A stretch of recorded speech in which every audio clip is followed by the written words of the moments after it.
What's up, guys? We are live here at Deer Creek, Arkansas. We've got some riders out on the track. The coaches have just broken the track. Yeah, follow us along for day one. Let's go.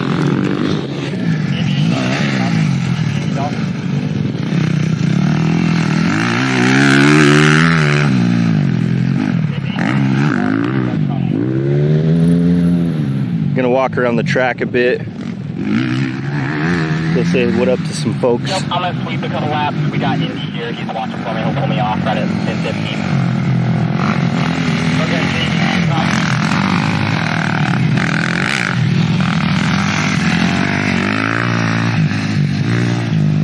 Okay, Go say hi to some parents over here. Just can't see the back section at all. I just want to make sure no one's eating it.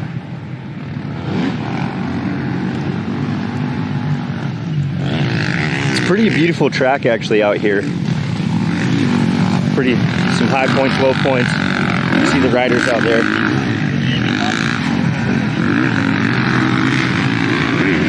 Hey brother, how's it going? How you doing today? Good, you? Good, here. I'm gonna give you that. We're live with the Moto Academy. Oh. Yeah, where's home for you, brother? How far did you guys have to travel? We 6.5, so Birmingham, Alabama. Yeah, man, it was awesome. Good trick over. It is hot right now. I'm from Alabama, and this is hot. So, yeah.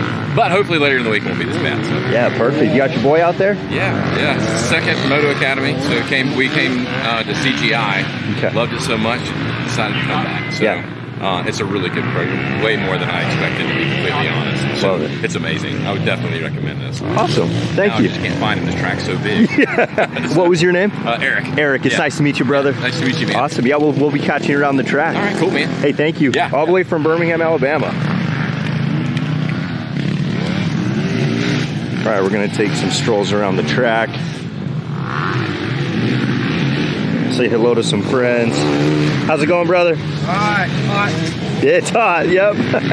How are you? Good, sir. You? Good, doing well. All right, we got some people coming up the track here.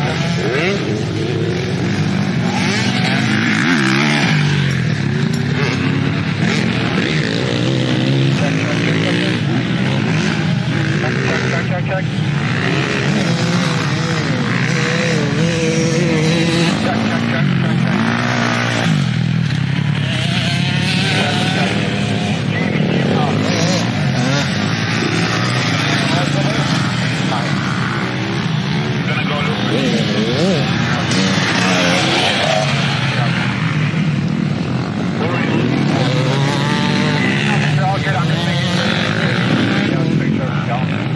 Yeah, I was trying to answer. I couldn't get through.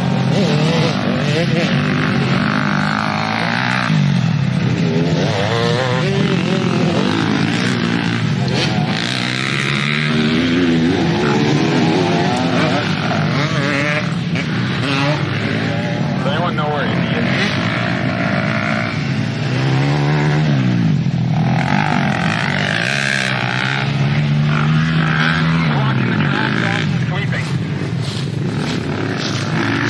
Trek down this hill.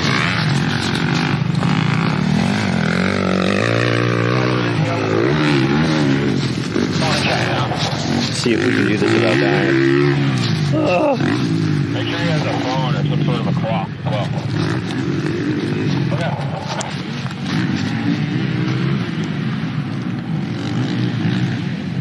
All right, folks. See the size of the track now.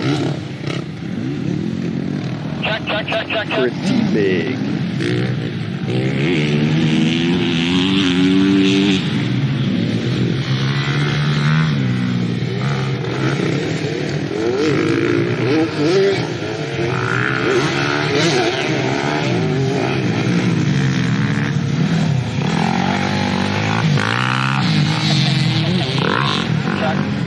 He's got one.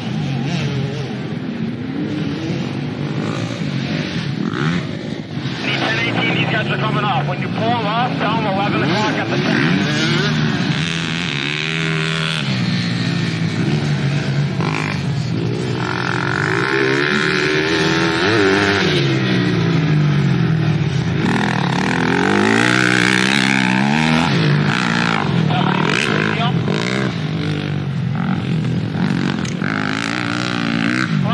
Yeah, you guys, it is a hot one today.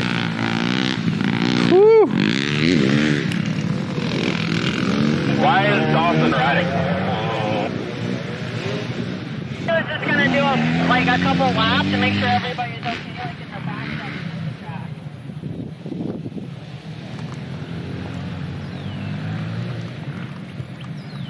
Right, taking a walk.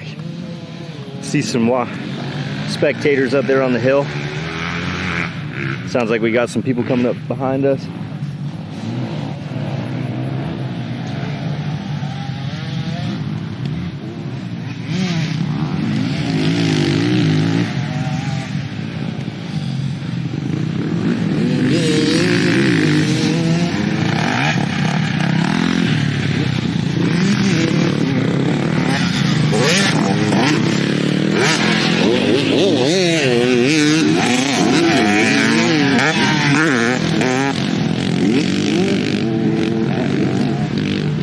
Some more riders coming up.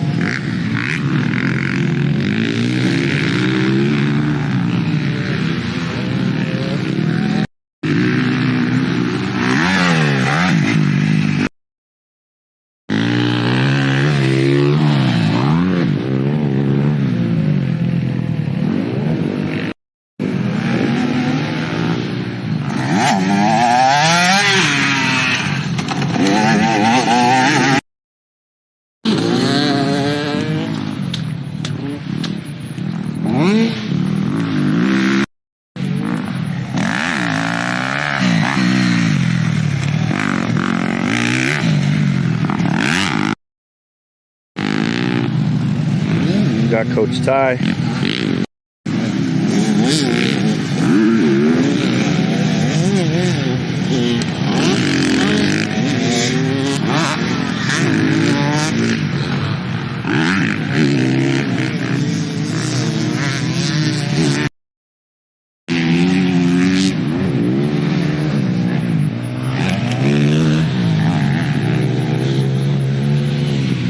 Let's walk down this way, give you guys a tour of the track.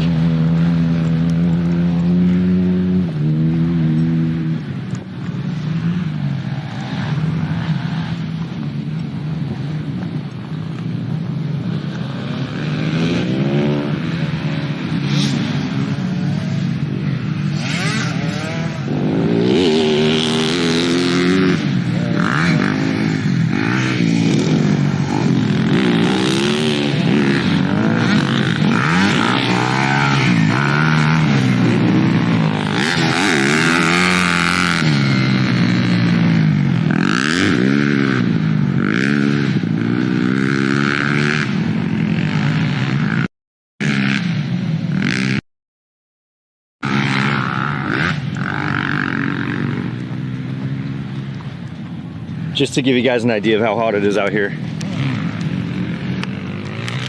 This is my current POV. Sweating already. I don't even think it's 10 a.m. yet. It's a hot one today. Woo!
Oh gosh. Got somebody down. Got somebody down.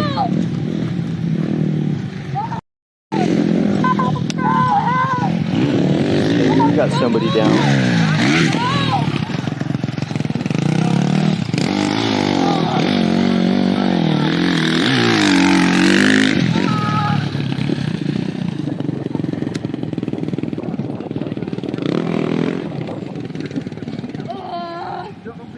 watch the falling around, okay? Lift it up in your shoulder. Get my helmet off. I'll take it off. Good move, okay? You okay? Alright, take a breath. Just breathe. Hold on, move his helmet. His neck, spine, and his shoulder. Get my helmet off, please. Okay, back. Yeah, it's my helmet. Medics are coming in. Jaws on.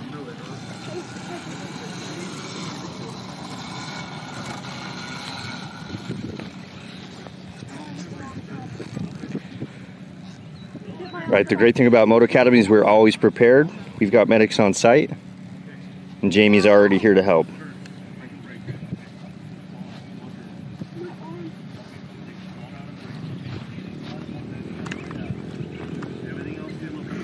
Yes, it's my arm. Okay. Top of your arm, bottom of your arm, which part of the Hold the blue Right here, my shoulder. Or you move towards the hurt. Check it out there. Alright? Your shoulder or your arm? Use my hand. I don't even know, it just hurts. Face, you know it, then your arm, baby. What time is it?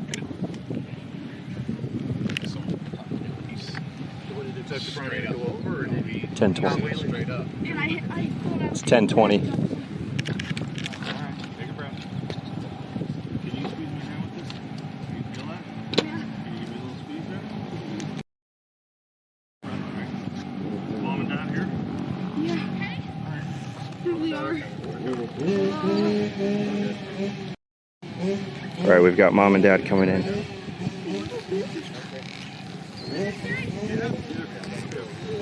Your shoulder hurts, Yeah. collarbone, arm, but... Eye, bro? Yeah, bro.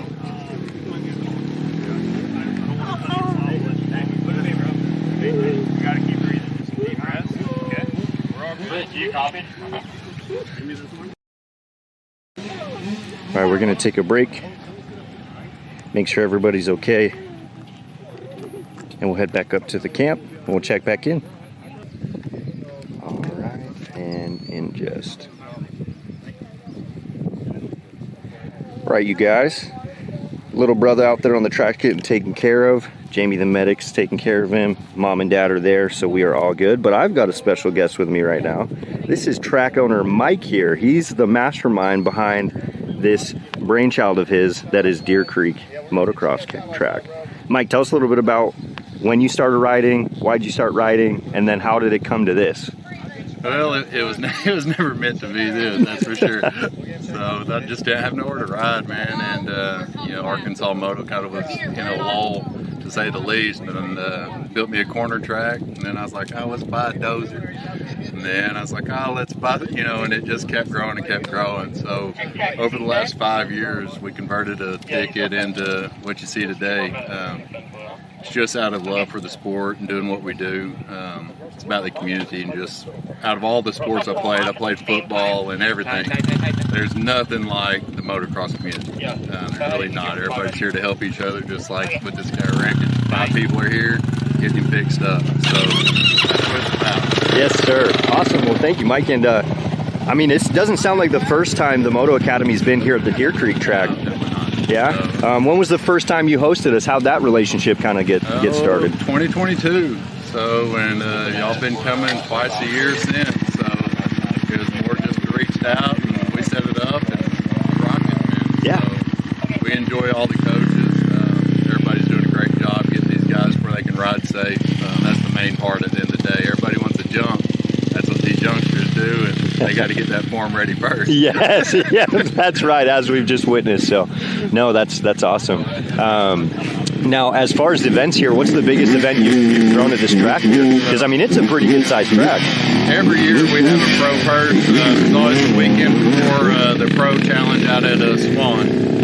Last year we put out 15K and paid out top 10, and we'll be doing it again this year. I work full time, so it's really, I just try to do that one race a year to help take care of these pro guys. There's not a lot out there for them, to be honest. Everybody thinks these privateers are just rocking it, man, but they need support like everybody else. So we do that one every year, and it's always the weekend for the pro challenge. It's a big event, and that's our main one. Other than that, we just practice and try to enjoy it, man. Love that. Love that. I know you're the boss man behind the track, but do you think we'll see you out there riding today or this week? Or I'll be riding this week. Let's for sure. go. Let's now go. that I'm seeing how the day's going, yeah.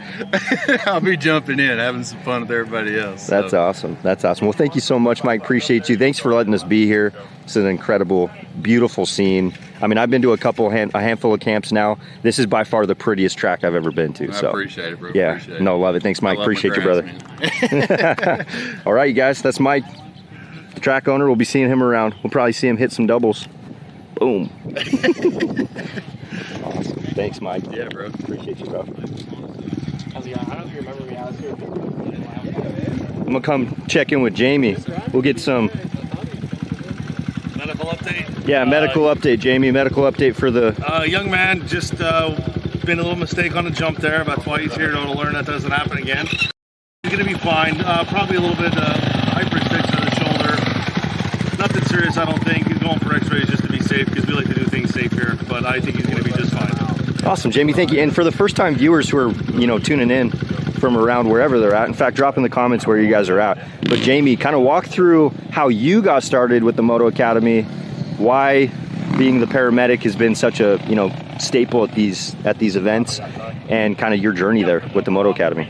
Well, for me, the journey, that's a long story, but I'll just do the medical side of it. I was a rescue firefighter for 20 plus years, and I've seen lots of trauma. I was on a rescue engine, and with my son racing and his buddies racing, I was always the guy who took care of the kids when they fell, because a lot of places that have brand new EMTs or brand new paramedics never saw the trauma I saw. So yeah, I have a little bit of experience with trauma. I'm pretty good with keeping kids calm and keeping adults calm and just taking care of people, and it's something I did for 20 some years. So it's nice to have one of us here at the track to take care of, and parents feel good about that too, having one of us here. So I keep my medical kit with me all the time, and I'm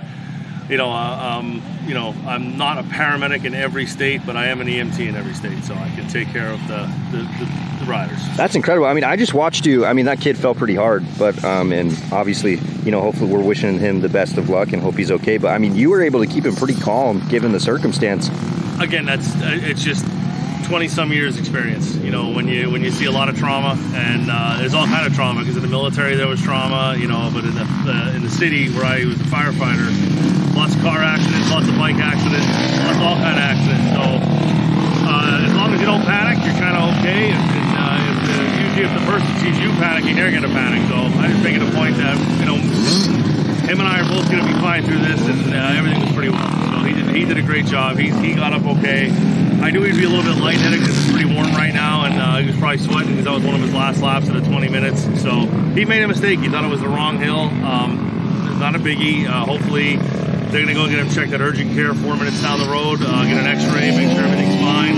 I think he's going to be okay. I'd be willing to bet he'll be back here riding by the end of the week. Love it. Thanks, Jamie. Appreciate you. Thanks for everything you do.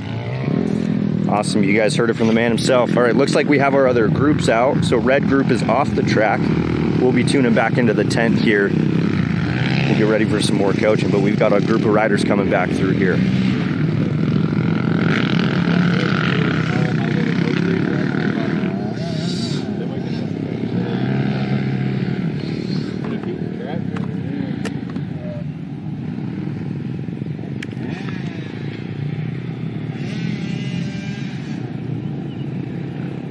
Looks like they're taking off up the hill.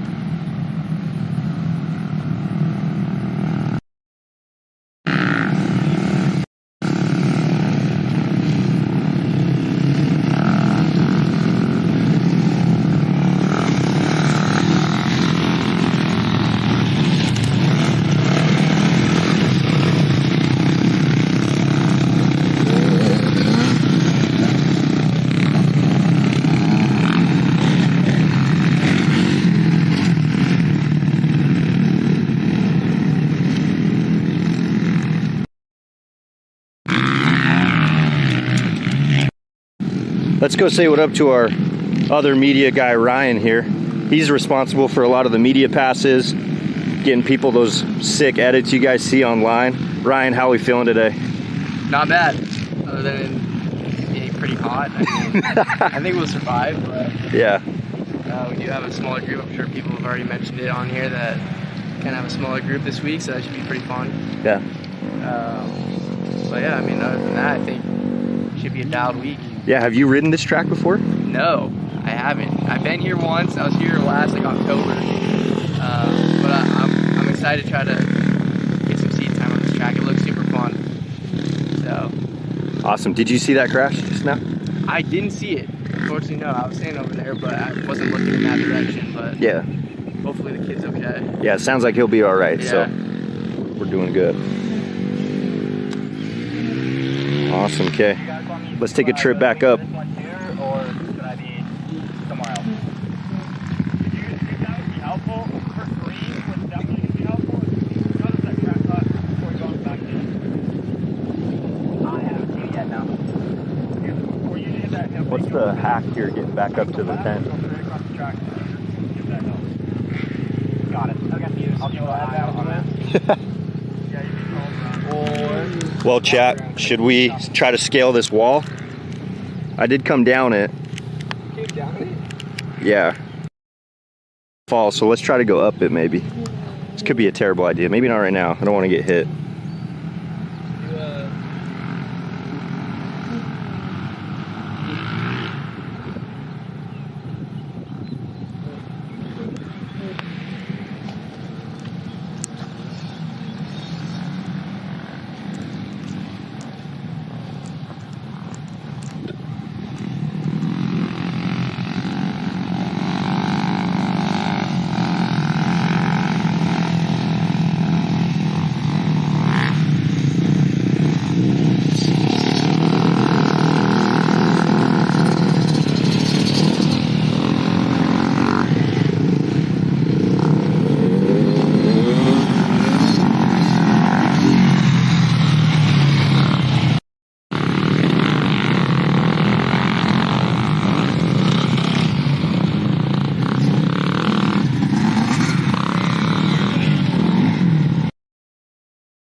All right, folks, let's try to trek up that hill. Bum, bum, bum, bum, bum, bum.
Yes.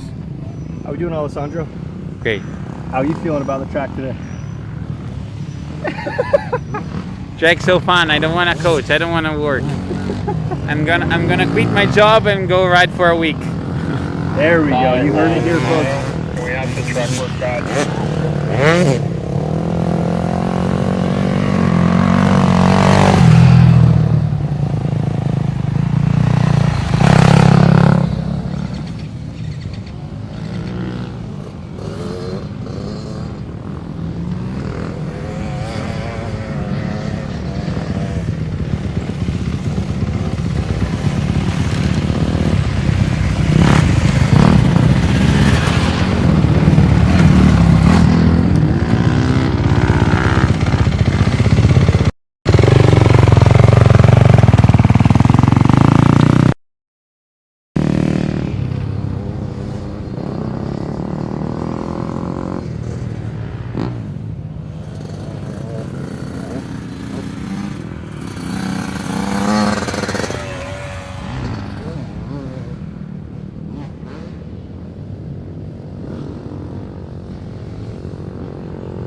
Hello, my friend. You mind if I ask you a couple questions? Sure. Awesome. I'm going to give you a mic here. All righty. We've got some of the fans online viewing from all over, but where's home for you? We're from Paris, Tennessee. Paris, Tennessee. Okay, and how far away is that from About here? 4.5 hours. 4.5, okay. Yeah. Awesome. You guys, when did you guys leave and when did you get here? How was setting up?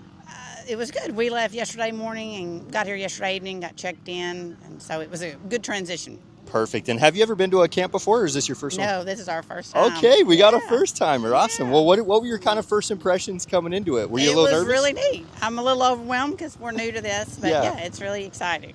Awesome. And do you have a daughter, boy? I son? have a 15-year-old boy, 15-year-old boy. Okay. And how long's he been riding? just about a year and a half, so Year and a we're half. very new to this. Okay. Wow. What got him into it? How'd you guys find it? Well, he's been riding dirt bikes at home for a while, but he kind of wanted to get into racing. So. Yeah. Okay. Yeah. Perfect. Does he have any idols or icons that he looks up to? Right now, he's been training with Kyle Swanson. He just moved from Texas to Kentucky, right close to us. So, yeah, right now that's who he's interested in. Okay, that's perfect. Yeah. Perfect. Awesome. And are you here with just him, or do you have a partner or Oh, I'm here with my husband, Chad. husband Chad? Where's he? Yeah. Is he over there? Yeah. Look at him. Hi, husband Chad. Everybody wave a husband Chad. Awesome, awesome. Perfect. What number is your son on so we can keep an eye out for him? He's on the green one. He's 421. 421. Okay, perfect. We'll keep an eye out for him. Awesome. Awesome. You looking forward to the whole week? Yeah, it's exciting. Perfect. Yeah, day one's always fun because you get the nerves and those kind of things. That's out of the way, right. and then Yes. Pretty soon by the end here, he'll think he's invincible. Absolutely. No, that's great. Awesome. Well, thank you. And remind me your name? Rebecca. Rebecca. Rebecca, thank you so much. Thank guys heard you. Rebecca all the way from Tennessee. 4 hours, first time camp. We'll check back in with her a little later. Awesome. See how she's doing. Thank How you you. feeling about the heat? It's warm, but hey, that's all right. I'm ready for it. We're ready for it. Awesome. Thanks, Rebecca. Appreciate All it. right. Thank you. Perfect. Always love seeing new timers.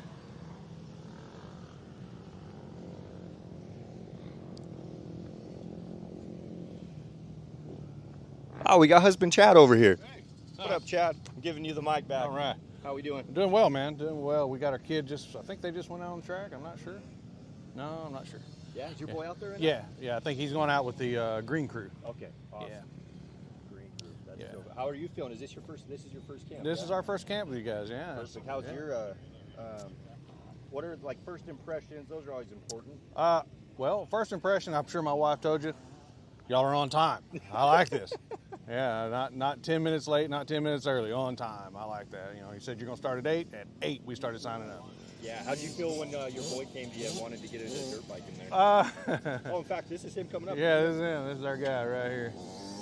Look at him go. Look at him go. He's doing his thing.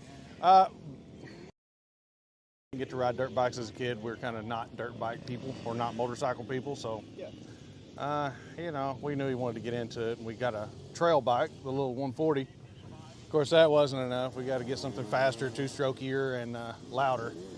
So that's where we ended up. And he wanted to ride. Get one? You think you want to join him? Start riding? That's what he wants, but you know, somebody's got to keep insurance for the family. You know what I mean?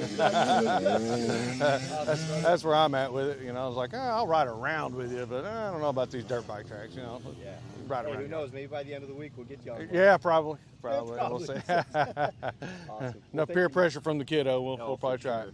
Appreciate you, brother. Yeah, man. Awesome. We'll see y'all all week. Take care. Go check back in with the tent.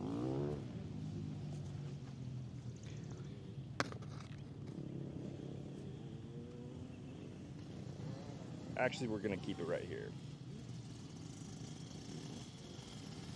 Looks like we got green group out on the track right now. So we'll cycle through all the groups. Everybody's going to meet back here for some coaching, and then we'll split up and get a groups assigned. So we will be right back, and we'll see you guys back.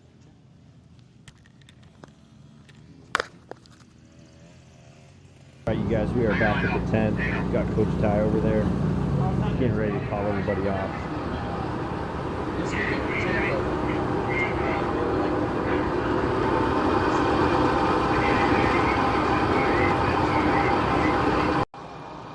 No, you're good. I was just making sure. It's all good. All right, we're gonna come over here and ask the mechanic some questions.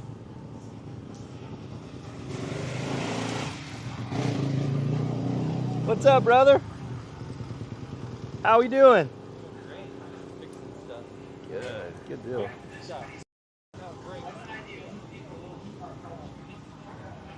All right, hey, in your opinion, I'm gonna ask you some questions as you're kind of doing this.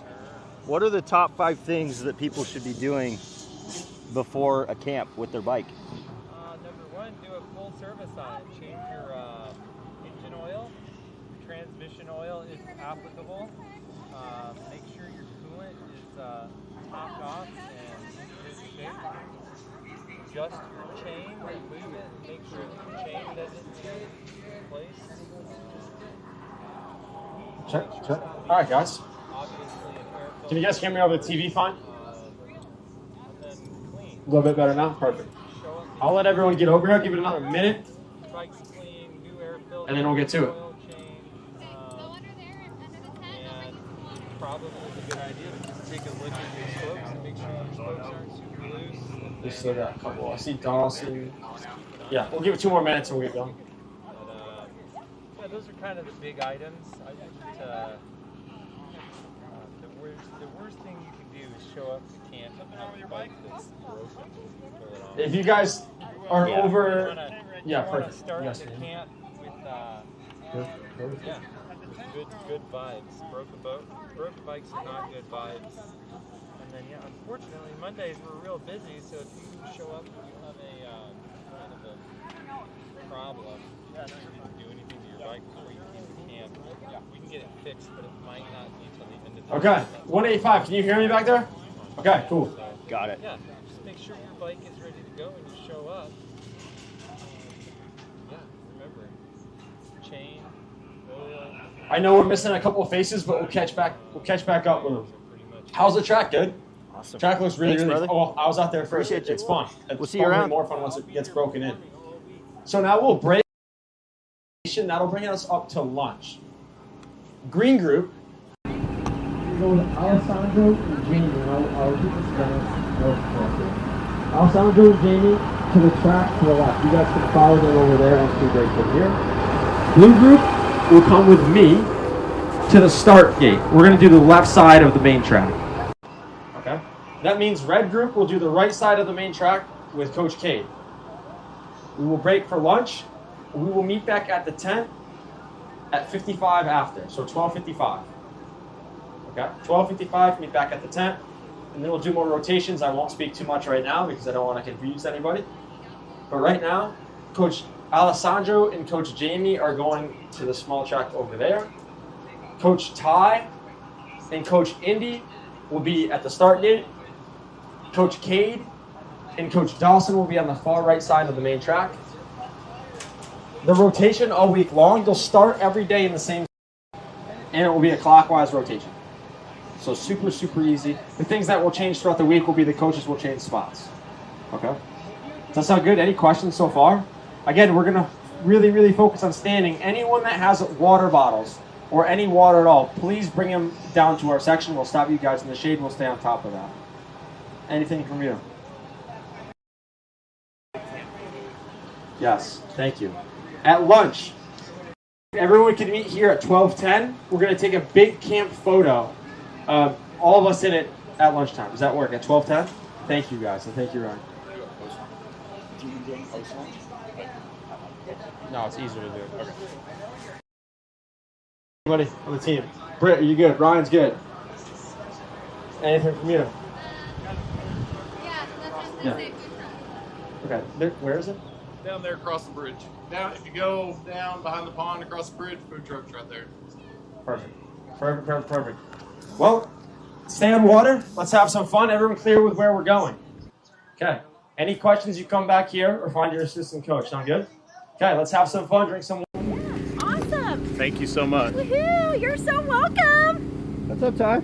Nothing much. How we doing? We're out here. It's humid. We never realized that Arkansas was so humid, so this is amazing. Next week we go to New Mexico where it's just going to be hot and dry. Yeah. So I'm going to take the hot and wet for this week. Nice. It's great. Hey, Ty, I have a question for you. Yeah. So as far as getting prepped for camp, what are like the top 5 things in your opinion that a rider should do with their bike, or even just in preparation in general before they come to a camp? Okay, number 1, I would change your oil. Number 2, I would put a new air filter in there, and then I would bring to camp like 4 pre-oiled air filters, so you have those ready to go every night. And then I would also give your bike just like a good once over. Make sure that there's nothing on it that like needs maintenance. You know, you want to check your chain and sprockets, make sure those are good. Check works, like if they're leaking, I would definitely get some new seals in there. That way you just won't have any issues at camp. It's always a good idea to just bring any like spare parts that you have, levers, stuff like that, tubes. We also carry a full stock of parts here, so if you need anything, we've got it. Thanks, Ty. You're so welcome. Appreciate you. We'll see ya. See ya.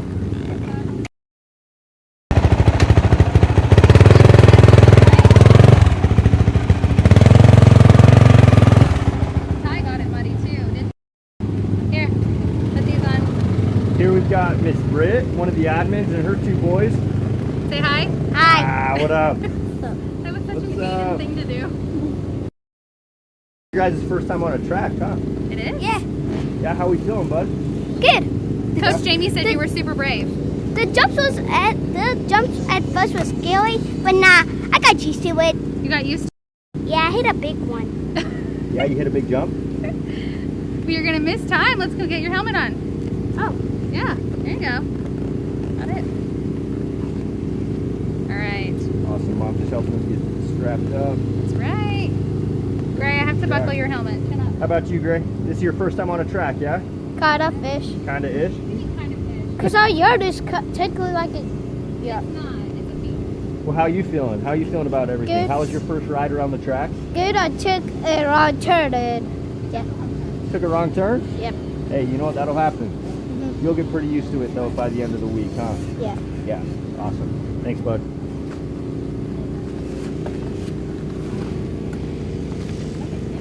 This one feels like you have a long that's something else. No, ma'am. Hey, where you going? Nice try. Safety first. Oh. No.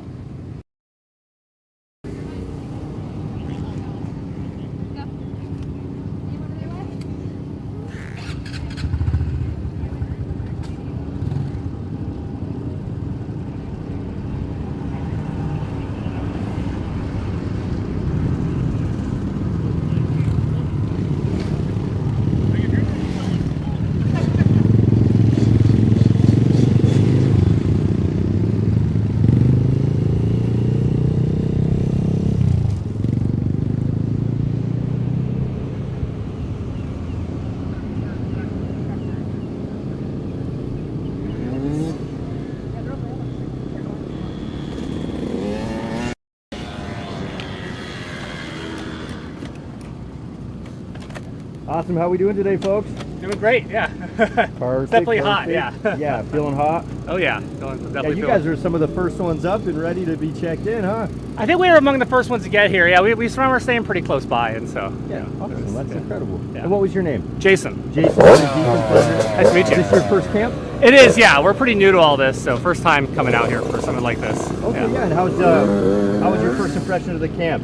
It seems awesome so far. I mean, I think motocross is like a really tough sport if you don't have a lot of experience yourself to get into, and so it's good to have these guys here willing to sort of help the kids, especially like learn the basics and or how to do it right. Or how did your boy get into it? Yeah, so he's got a new. I rode when I was a child, like when I was a teenager, you know, in California, like in the desert area, just like for fun, never anything serious. Yeah. He got into it last like kind of year and a half, just on like an e-bike first, and then we got the gas bike, and he did a race or two, and then just been doing the track a lot. And he wanted to, his skills were kind of trying to make sure he built some better skills. So I figured it was good to come out here and get a chance to learn from some guys who know what they're doing versus the internet. Yeah, for sure. Yeah.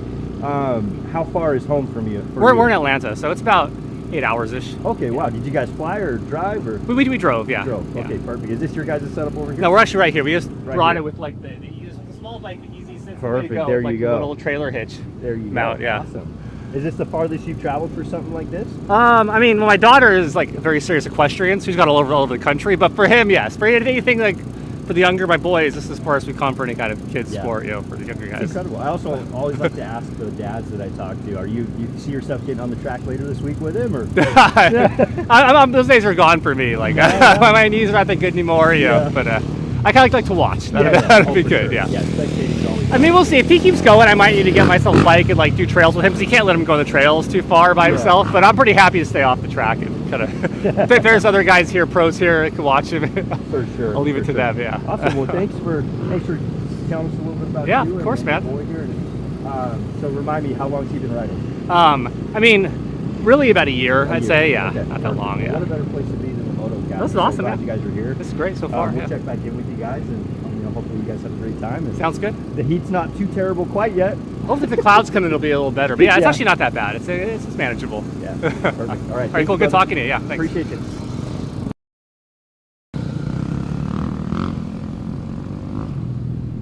Head back to the track.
On the ground. if I'm not worried about going fast or twisting the throttle, I can really focus on where my feet are. We're going to get the balls of our feet on the bike, and we're going to get our feet nice and tight, and we're going to start there. Does that sound good? Okay. We'll start there. You guys will come back. I'll demonstrate, and we'll keep working. Sound good? Cool. Any questions? All right. Don't be afraid to ask. I'm here for you guys, okay? So one at a time, you guys are good to stand up only. Don't worry, I'm not going to keep you guys out there for 20 minutes. Quality over quantity, okay? So let's do 2-3 laps. I'll pull you guys off. We'll debrief, we'll talk about it, and we'll keep working. Let's keep positivity and keep going. Yes, it's hot out, but that's only mental. It's all mental. All mental. It's hot, but compared to what? Could be hotter. You guys good to go? Feet on, stand up only.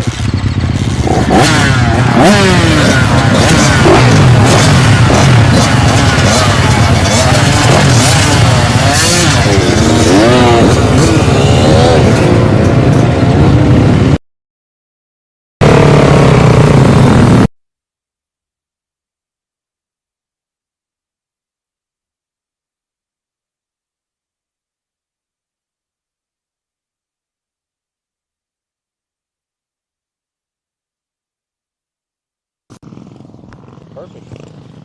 Awesome, Ty. What do we got these guys working on? Good morning from Deer Creek.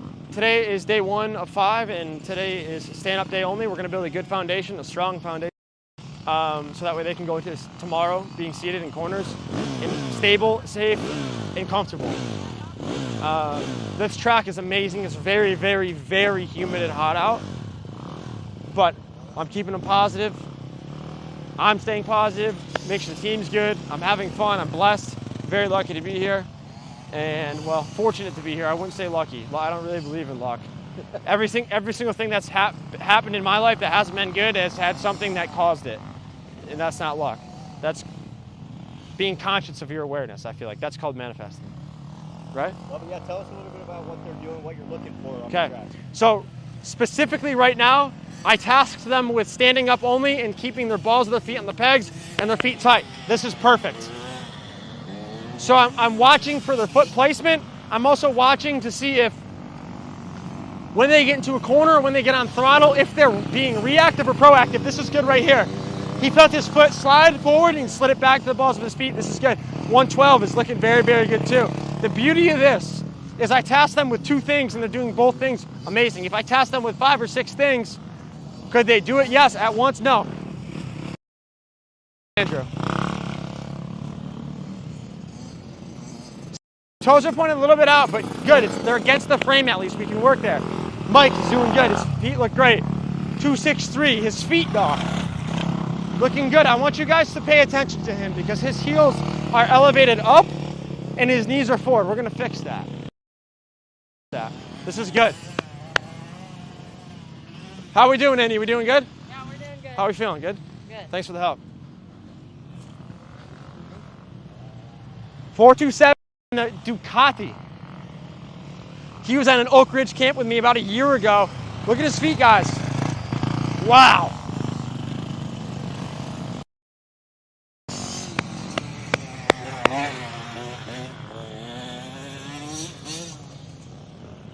Amazing.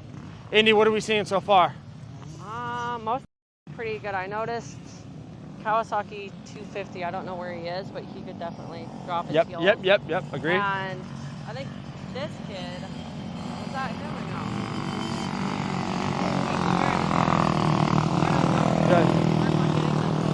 no? Good. So right now what I'm going to tell them is I'm going to demonstrate. They're trying to size themselves by lifting their heels up, and they're getting tight in the hamstrings and the calves. So I need them to relax their heels down, maybe get their hips back a little bit too. Let the bike take the weight. That is what I'm going to explain to them. I need to slow down. I need to slow down.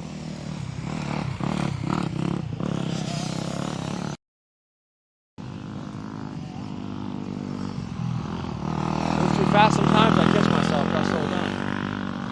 All right. KTM 85.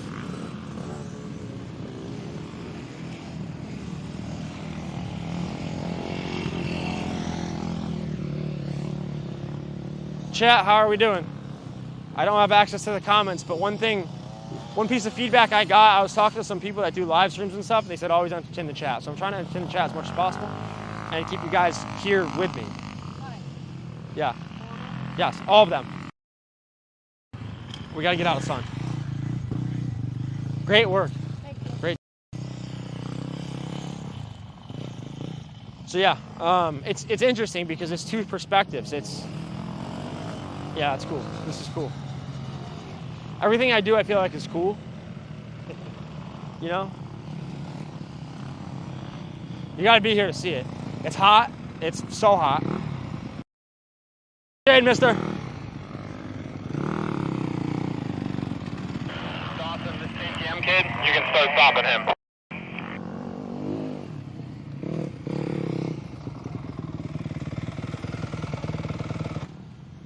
It's hot out. We've got riders. Rider down.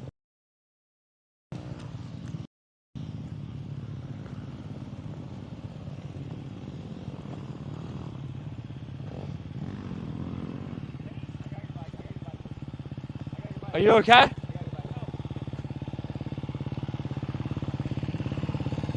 Thank you.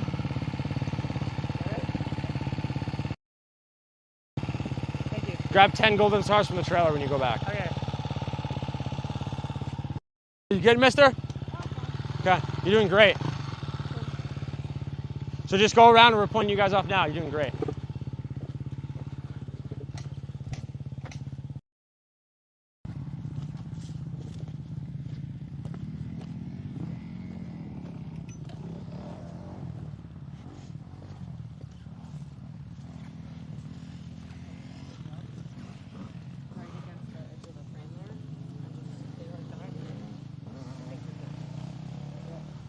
That's got old number plates on it.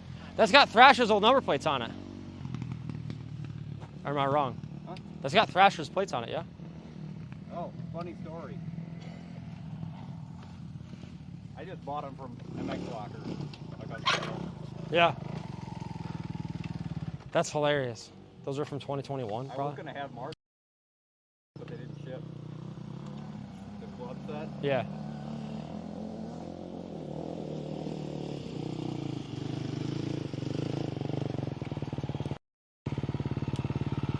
Okay, get out of this, unless you like the sun. We can all move up here.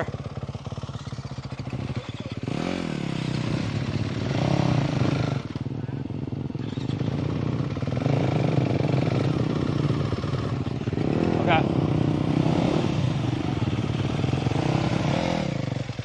427, you can hear me okay? Okay, first of all, if everyone when we stop like this needs to take a helmet off, I'm not going to be like your crazy youth coach where I like yell and scream and, you know, no. I like when we're on the track, we need to be able to give 100% of effort, and we're not capable of doing that if I set you guys up for failure, right? So,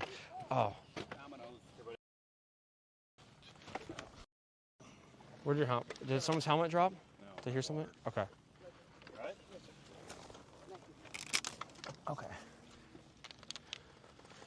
First of all, very, very good job. I'm not just saying that because I want to make everyone feel happy. Like, genuinely, I asked to stand up only. We did it. And I asked for feet on, obviously, but also staying in a good spot on our feet, on the balls of our feet. And it was every single person. Where we can get better at it right now is stop trying to stabilize yourself or hold yourself up with your calves, right? So it shouldn't feel like it's a tense thing. Hold on tight. We can't hold on tight to the bike by doing this, by raising our calves, okay? We can do it by sinking our heels into the bike a little bit. And I'll demonstrate. It might be hard to see, but I want you guys to see how when I ride, I'm relaxing, like keep them, raise them up. Like biggest thing for you is once you allow that to happen, your knees are also gonna come back. If I drop my heels down, my knees will come back. If I try to, obviously it's going to drive my knees forward a little bit. And then it's going to feel like I'm on a teeter-totter. You know, this pot in the middle, and then this is my, I constantly want to do this. We don't want to do that. We want our heel to drop and be able to drive into that foot peg and not move anywhere. Does that make sense? I know it's hot out. I'll throw my helmet on. I'm going to demonstrate. I want you guys just to watch. I'm letting my heels drop. Whether you guys can get your heels some of you guys could probably get them further, or maybe not as much. That's neither here nor there. Is we're letting them drop, and I'm relaxed. I don't feel any tension in my calves. Okay, so let me demonstrate that quick.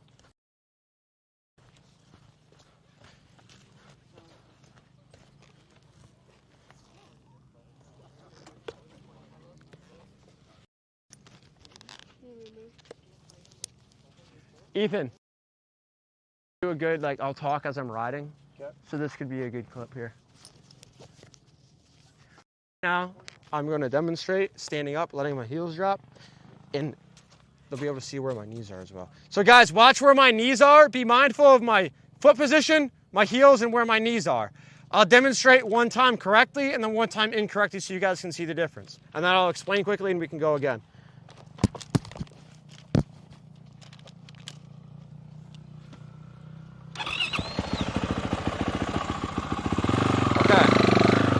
So I'm sorry, AJ, I'm demonstrating on your bike. Don't worry, I'm not riding it hard. I'm not using the clutch. Okay, Chad, this is cool. So I'm gonna stand up and I'm gonna drop my heels down and be relaxed with them. If I'm tense and I'm in a heel raise, or a calf raise rather, I'm gonna feel really uncomfortable. Boom, my knees are in a good spot. I'm very stable. My hips are back. Consistent throttle, I'm able to work very, very nice.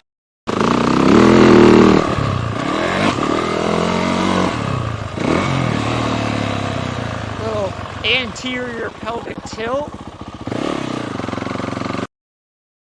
What that allows is the bike can work underneath me.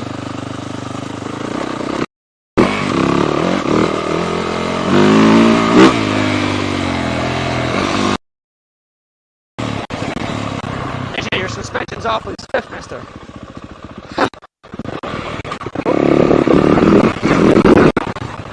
Alright, now this is incorrect. I'm going to be on the bottom of my foot, my lower back is arched, and my knees are forward. There's all this space in here, I can't turn the bike at all because my upper and my lower body are connected as one.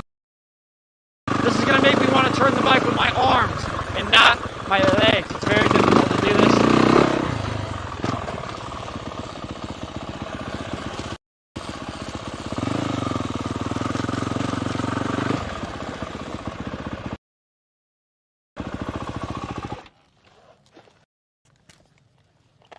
Does that help to have a little bit of a visual? The biggest thing I feel when done incorrectly, the biggest thing I feel is that I cannot turn the bike with my lower body. It forces me to feel like I have arms, and that can create a consistent corner, right? So I won't get too much into corners, but right now, you guys had your feet in a good spot. Let those heels drop and let those knees come back a little bit. Notice my hips can go back and my head can still stay forward. I'm not pushing away from it, okay? My head stays forward. I'm just going to get my hips. Think about it, get your butt or hips more in the air, not back away, not back. Because contrary to some belief, we do not want a ton of weight in the back. We don't want to be behind the bike. We need some traction to the front end of the bike. Does that sound good? Yep. Everyone on the same page here? Yep. Okay, cool. Let's throw your helmets on. Do it again. We'll do about 3 more laps. I'll put you guys back in. How are we feeling with the weather and stuff? I know the biggest thing for feedback I'm going to ask you guys, like at Mindset 2, is I want to make sure we're not. Shade with a breeze is pretty nice. Yeah. Okay. I'm not going to make sure we're not just out there. Like if I'd ever want to feel like we're falling off a cliff. Like, I mean, like, I always want to progress no matter what, even if that means we talk more, you know? Are you doing wheels on the ground? Let me ask you this. So I would guess those 2 jumps are the only ones. You know what? I'll allow you guys to jump that because a little bit more throttle out of a corner, you guys can feel if your head starts to fall back. Don't go faster, but I'm okay with you guys if you hit those tables. Yeah. Is everyone okay, comfortable with that? Okay, cool. You guys are good to go.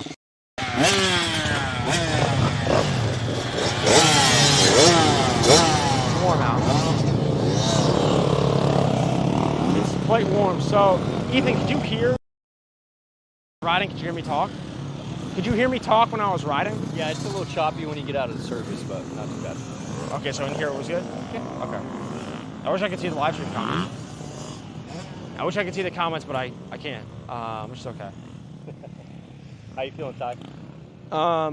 what's my biggest struggle today is, oh, a little tip over. I guess it's not a struggle.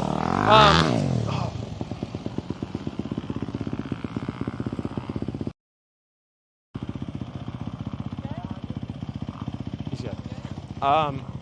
Biggest today would be, like I came from Massachusetts where it was 45 degrees and it's 105. I'm okay in the heat. Initially, it's like a kind of a shock sometimes. I'm good. I'm standing on top of water, I'm good. I need a water out with me now, but. What do you think some of the riders are going to struggle with most today from what you've seen? Not being aware of how they feel because it's hot. As far as on the bike riding, this blue group is good. Great starting point. They're all willing to ride at 30%. We can fix his lower back. Just being aware of that, being able to take breaks and be, say, hey, Ty, I need a break. That's why I'm trying to open up to them as much as possible so they feel comfortable and okay with that, and communicate that, because it's hard for them to tell how they feel until it's too late, Keeping them safe. It's our job.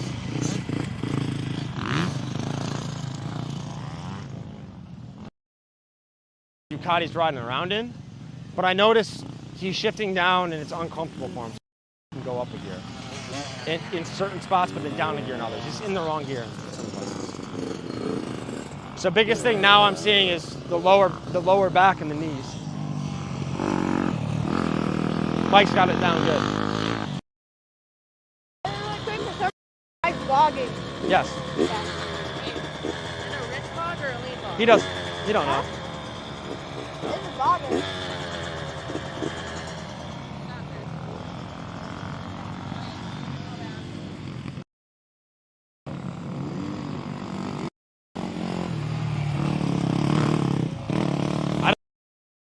AJ, if you're watching this, there's about 10, 11 riders per group, so I don't have to split up into 2 groups. So if you're wondering why there's nobody around right here, that's why.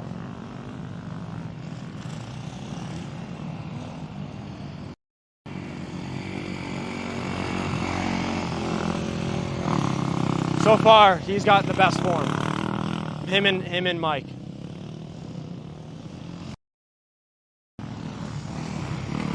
And Andrew too.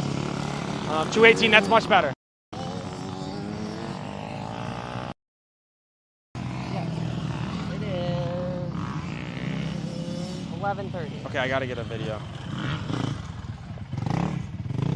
think the camera is. Hey, just open the camera for me.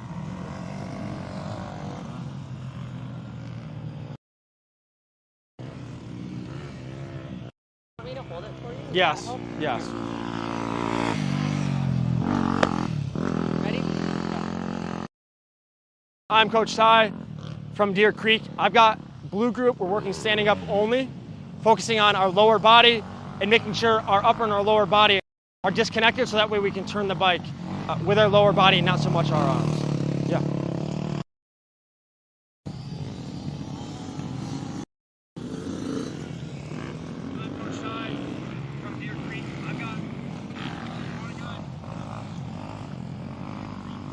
Here, do another one where they go by. Oh, yeah. Video me quick. Go ahead. Ready? Good morning from Deer Creek, Arkansas. I am Coach Ty. I've got Blue Group working standing up only. We're focusing on our foot placement and also standing up and allowing our upper and our lower body to become disconnected so that way we can turn the bike with our lower body, not just our arms. Let's watch Andrew here. Oh, he's gonna pull off. Why are we pulling off? Okay, do it again. Okay, again? Yep, we're gonna get. Ready? Hang on.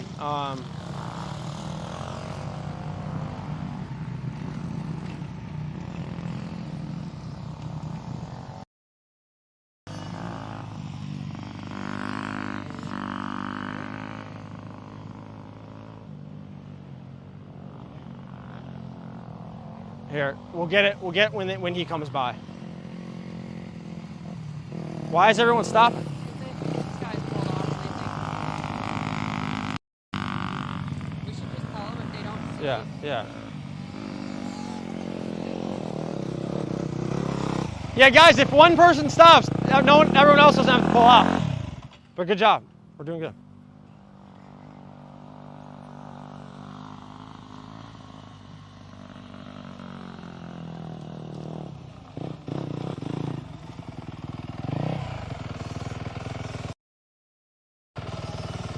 Here, come up to where it's flat, dude.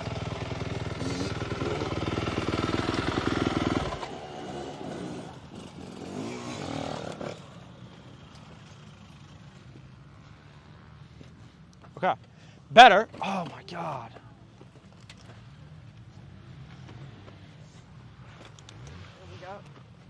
You okay?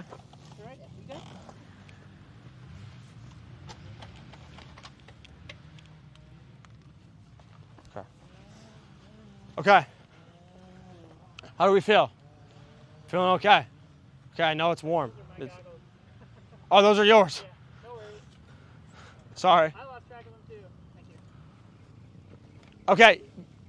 Much better job with the feet. Right now I notice our lower back the most. Okay, so I notice when we go through this corner, we're getting off the throttle and you guys think, okay, now it's time to brake. And a lot of you guys aren't using the brakes in this corner specifically, which is a good thing. But you guys are then kind of shelling up like this, where you normally go to sit, you guys are doing one of these. Right? So it's very, very important. We don't need the rear brake. So there's no reason our feet should move or our knees should move forward. Let's set them back into place. They should be locked and then bent slightly and sunk into the bike. You know, squeeze lightly. You don't need to squeeze the bike like your life depends on it, but we should put some pressure there.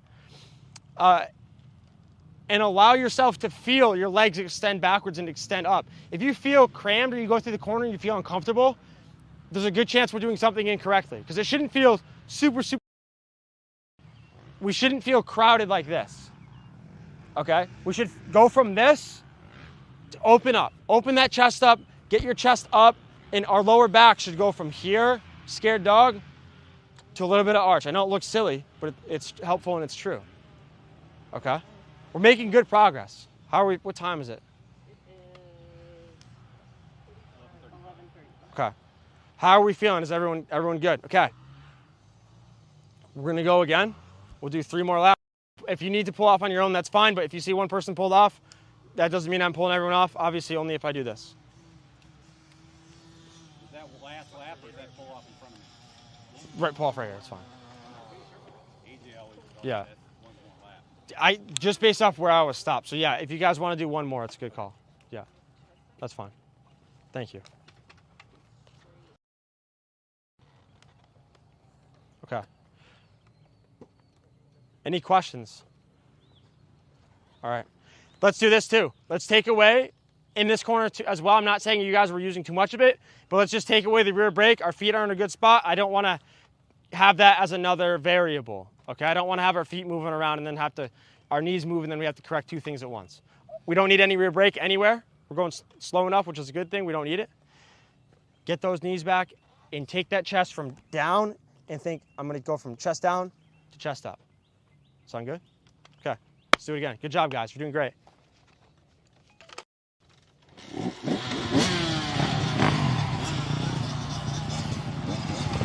Feeling good? I'm good, buddy. Yeah.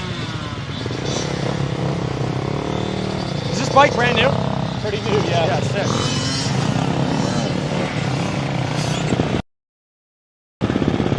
Indy!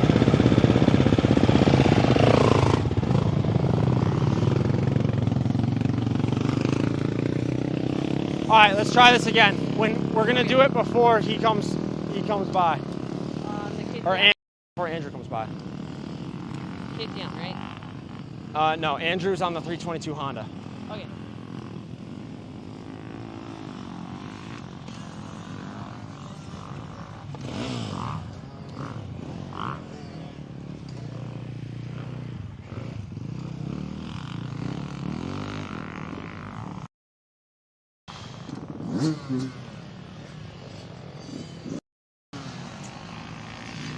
I need like a band. I usually don't sweat. It's just when I'm not moving.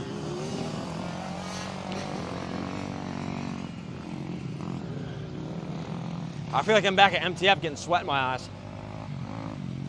All right. Ready? I missed it. I would go back in a heartbeat. 3, 2, Yeah. 1, go. Good morning from Deer Creek. I'm Coach Ty. Today is day 1 of 5 at camp. Today we're focusing on standing up, but more importantly, standing up and allowing our upper and our lower body to be disconnected so we can go through a corner and not turn the bike so much with our arms. Check out Andrew.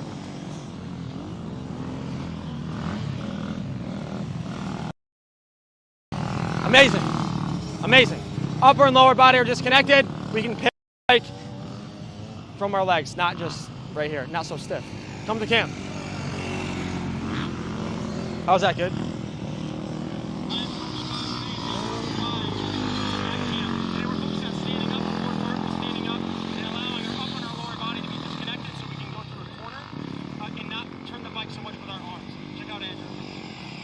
Okay, perfect. Can you send that to me? Yeah. No, it's 413.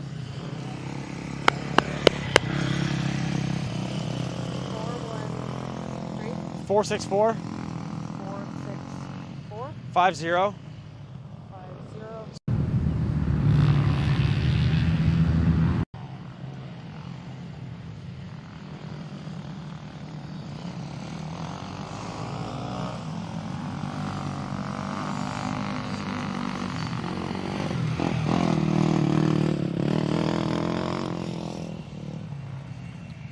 Got it. I'll send that to you. Yeah.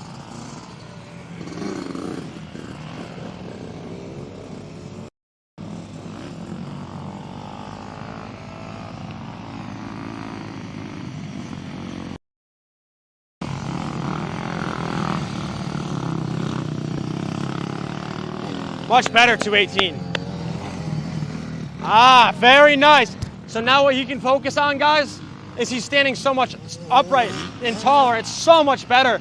But now what he can do to get a little bit lower to the bike is drive those hips from here a little bit back. We should feel that tension in our hamstrings, maybe a little bit in our lower back.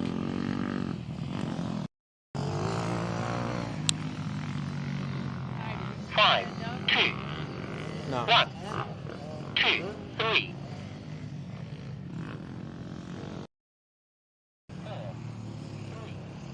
What's the actual temp right now? On food truck we got over there. The guys are already hungry. I want to say it's some sort of barbecue situation. Sounds like you're on the lawnmower. I think it's like 97 right now. I think it's a barbecue situation. You know what would sound good right about now, kid? You're on public feed. An acai bowl. I thought you were going to say an insurance.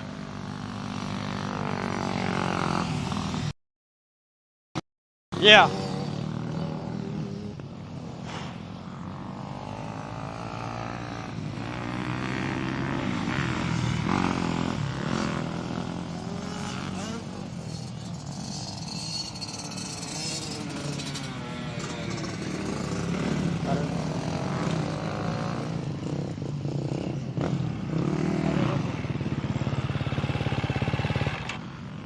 Much better.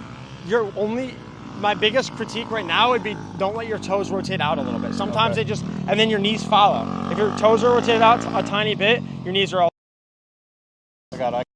Yeah. It shouldn't feel like your knees are sliding like that. Those little micro adjustments. It should never feel like it's constantly like, what the heck's going on there? Yeah. You know what I'm saying? But either could. All right. Thank you. Yeah, you're welcome. Hey, Indy, one more lap. I'm off. I'm going to talk to him. Brother, from Oak Ridge until now, you're a different dude. Thank you. I'm Appreciate stoked. it. I'm stoked with you. Been doing a lot like that. Not the last time, but the time before. Uh-huh. If you were watching, I messed up real bad. I went for a downshift from second to first. I noticed shifting in here as well, late into the corner. It seems like you're in between gears. What mapping are you running this on? Green map. Is that Mellow map. Okay, so we're gonna switch that. You want me on the pro map? Yes. Yes, and I'll tell you why. Because your RPMs are all off. It's giving you the false sense that you need too luggy.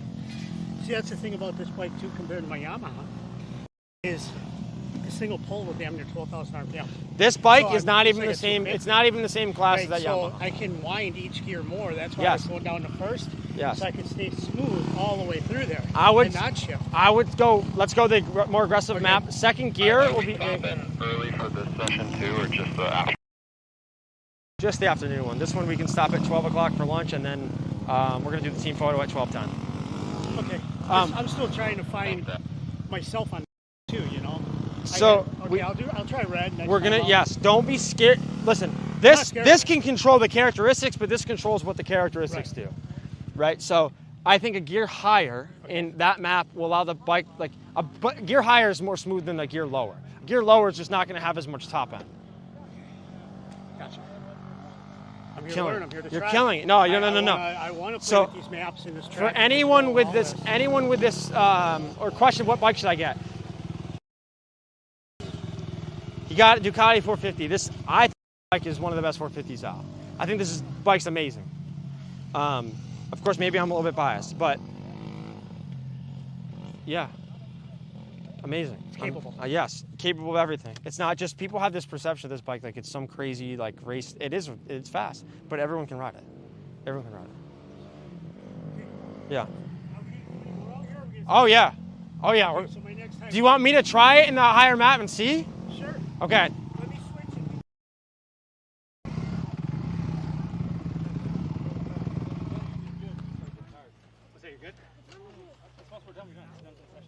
How are we feeling? 622, hang in there. You're doing good. I know it's hot. Take those helmets off if we need to. If I had a fan, I'd give it to you. 622, I'm not calling you out, but do you notice specifically in the corners you're like, feel like your knees are moving? Yeah. So get those knees back, get those feet tight, and think about this. Squeeze here so that this doesn't go forward. Don't let those knees break forward. If my weight goes forward while I ride my dirt bike, it's all going to go to my hands. Okay? If I hit a bump and I've got all the weight in my hands, what do we think we're going to feel? Not so great. 263, and remind me of your first name, please. Austin. What's your first name? Mitch. Mitch and Austin. Okay. So much freaking better. Does that feel better? Yeah. Here's where we can make it even more stable for you. You guys are both ready. If I asked you guys to go faster, you guys would do it, and I'd feel comfortable with it. What we need to do is we can't stand so upright. Do you notice when you get on or off the throttle, you feel like your head's going to move forward and back? We need to lower our center of gravity a little bit, get our weight lower to the bike. Meaning, we can stay the same. I'm just going to take my hips and go from here to here. You taller guys, what the heck? I'm 5'8", so I'm not taller guy. Right, Ethan? Pretty short. So I'm trying to always get taller on the bike. So I got to find that fine line. Anyone who's taller has to drive their hips back more than I would to get lower on the bike. It's all relative, but we need to make sure if my knees are forward and I try to do that, I'm just going to look like I'm doing this. Like my butt's just going to go to the seat like that, and then it's going to be really bad, right? So we're going to go from standing upright for you two to drive those hips back. And the faster we accelerate, we have to make sure we drive those hips back a little bit more and we lead our head a little bit more. Like Mike and Andrew, you guys are ready for a little bit more out of the corner. I know you guys are right at 30%. I'm for it.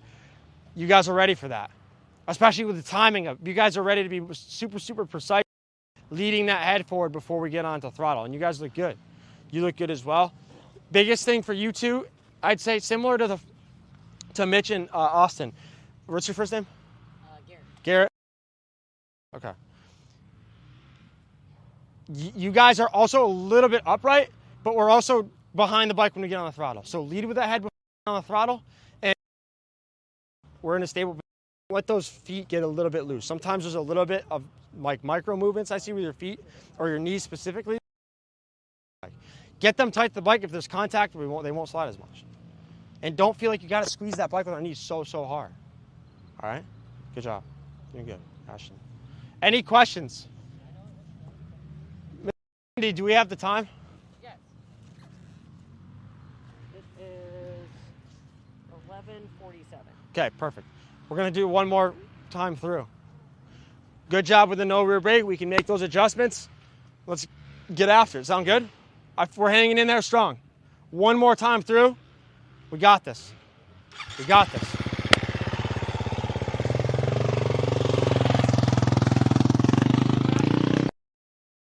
All right, so I'm going to go ride this Ducati right here.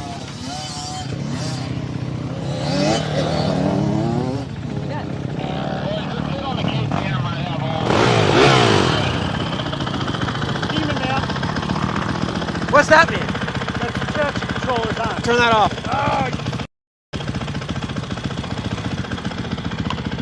It's a must-have. Hey, your traction control is in your head and that wrist. You've got it. You're more disciplined than you think you are. I promise. Don't hold back. Right. Well, don't tell me that. Hang on.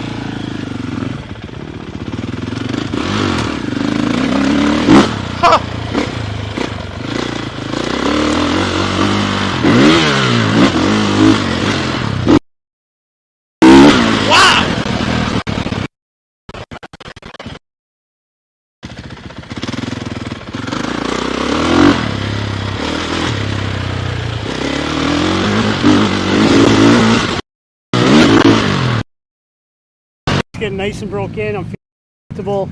He's trying to help me with my mapping selection and stuff. I had it on red, and I thought green would be better, but maybe not. And I'll find out in a couple minutes because I'll take a spin or two and see what I think, I guess. Here he comes.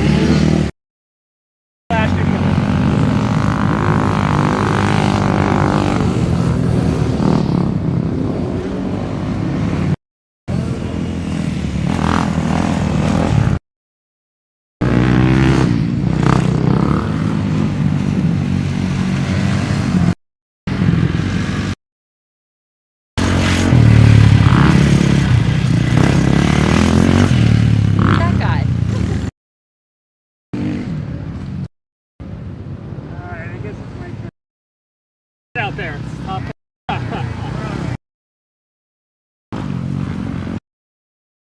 Red map's the ticket.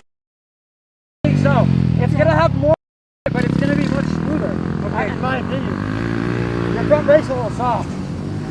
I noticed that. I don't know if there's anything I can do about that. That's Brembo. It's hydraulic. I feel like I got right KTMs. Okay. I've been told by a guy in my track that's got a Rockstar Edition Husky 450 that my clutch and my brakes feel different than his. The clutch is amazing. This bike's amazing. And I just did half of it. I know. I was watching. All right, let's see what I can do. I'm probably just going to do one timer. That's probably all I got. Get used to it and just acknowledge that it's going to be better for you. I was the second gear super smooth. I'll try with the traction control off. Traction control, I would run it off. To me on the KTM, it just felt like the clutch was slipping. Trust yourself. You're better than that now. I don't think it's like a clutch style. It's not. You're capable. Okay, you are capable. All right, let's rock and roll.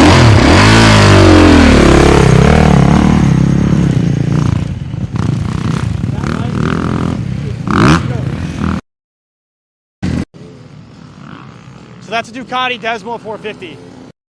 That's the best 450 I've ridden, ever.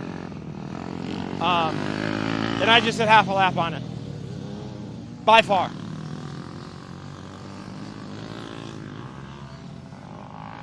Amazing. So he had traction control on, and it was in the slower map. I took both of them off.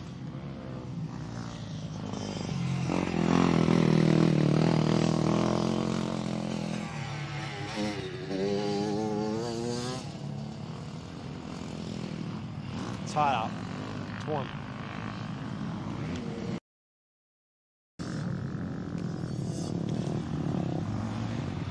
You okay? Cooked? Question. Okay. 1 second. Okay, so he had traction control on and he was in the slower map. He was shifting in weird spots. The map, the traction control and the map were messing him up. Oh, he's pulling off now. Let's see his review.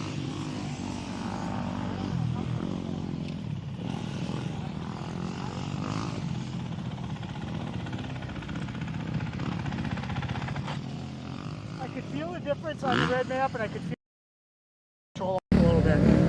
So that's all I got in the now, but yeah, you're doing great. I think that's the ticket. I think it you're is right. the ticket.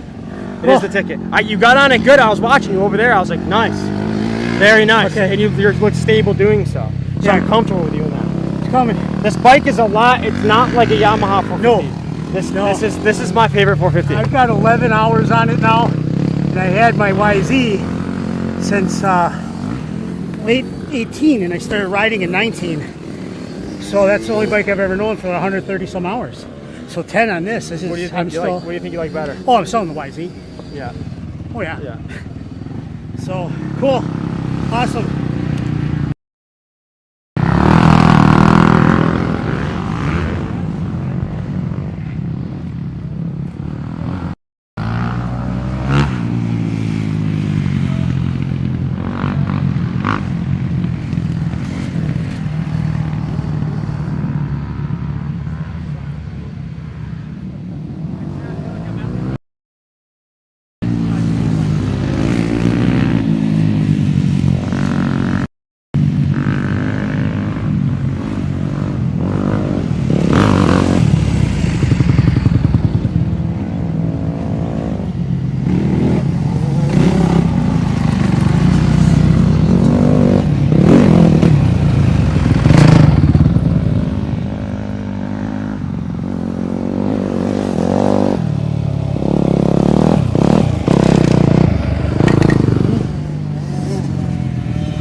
How are we feeling? Good. Yeah, how'd you do? Nah, not too bad. Not too I need to bad. get more speed out of that corner. Yeah. What was the biggest advice you Put your feet closer and bend them back more. You're looking good out there, bud. Thank you. How you feeling? Good. Traction now. Guys, I'm proud of you guys, honestly. I'm not just saying that to like blow smoke. I actually, yeah, that was really good. The best part about today is we're gonna be able to do that in 2 more stations. And debatably, when I rode around, it's very difficult to take that sharp corner and, you know, accelerate up a jump like that. It's difficult. Anyone's lower back catch on fire? That means we're doing it right. And the best thing I can say is from that is let the bike take your weight. Let your body weight fall into your feet, into the foot pegs, so that way that's what can support us, right? We don't want to try to stabilize ourselves with our lower back. And it's easy to get fatigued when our knees are maybe a bit too far forward, and then we're compensating with our lower back because we're not riding with our legs, right? All of our legs, not just our quads, not just our calves, our entire lower body we're riding with, right? How are we feeling? We're making progress. I can see it. Okay, it's hot. Stay on top of water.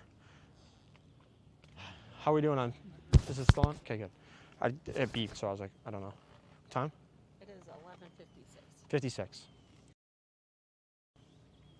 I'll let you guys do 2 more laps if you want. Does anyone want to do 2 more laps? Okay, let's do it. Let's run through again. Let's focus on this.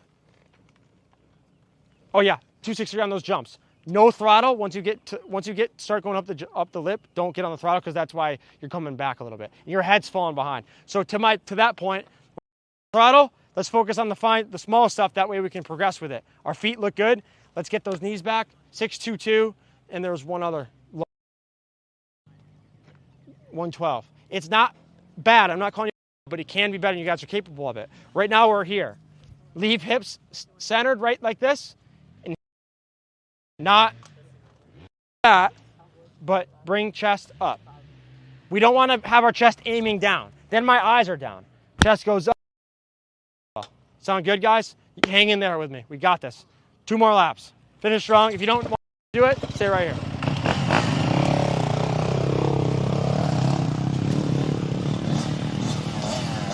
I'm gonna cook this one out. Yeah. Good job, dude. Drive those hips back.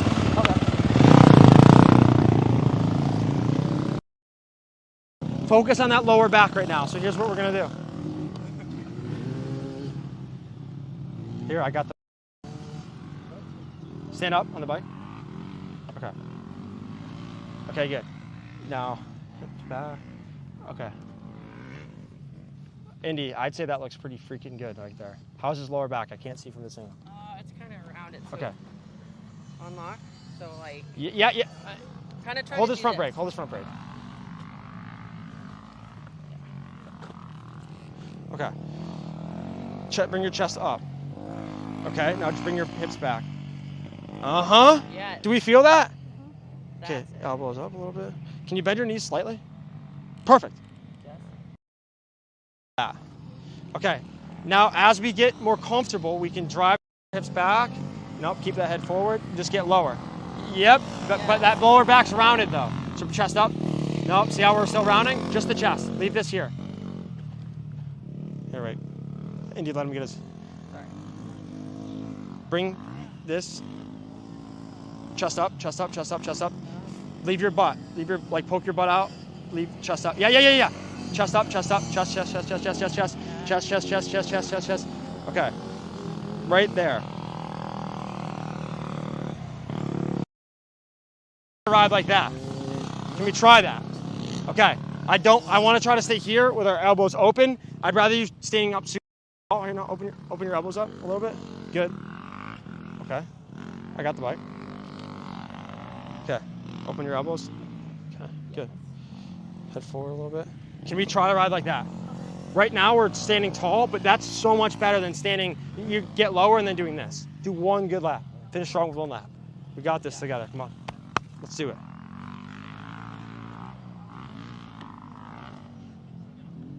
You got this, dude. You gotta believe it too. I believe it. Got it. You got this.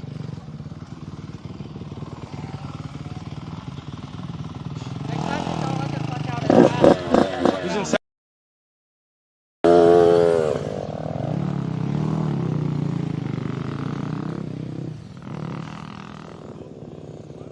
He's got this. Thanks a lot. Yeah, I think he's out here. That's it. He's got this. Okay, yeah. Yes, better. It's better. It's Yeah, okay, there you go. It's better, yeah. way better. Wow.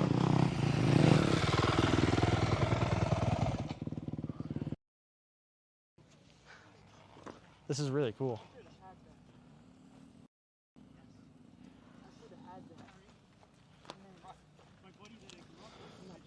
So I know it's hot, and we're going to feel hot, and we're going to get fatigued, but I'm not trying to just pound the riding in like this. So I feel like that was a good tempo, in my opinion. Does we agree?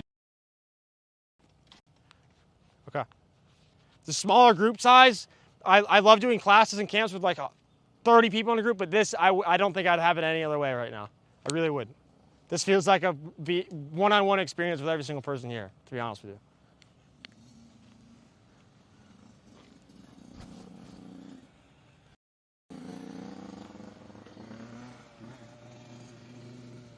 Way better. Knees a little bit forward, but that's 10 than prior.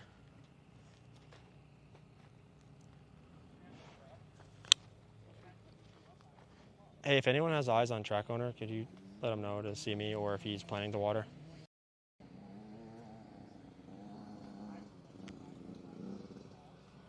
One, two, three.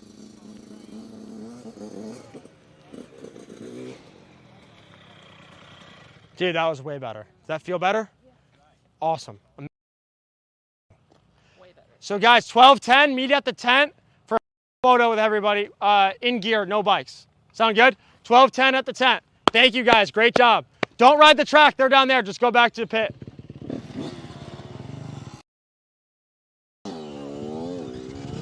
You want to ride, Ethan?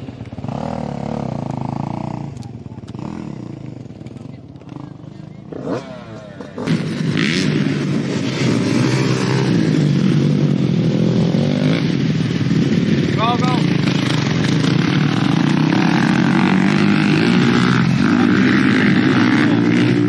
Point your fingers to the controller, okay? So, just point your fingers, always. That doesn't mean that you have to use them always, eh? But keep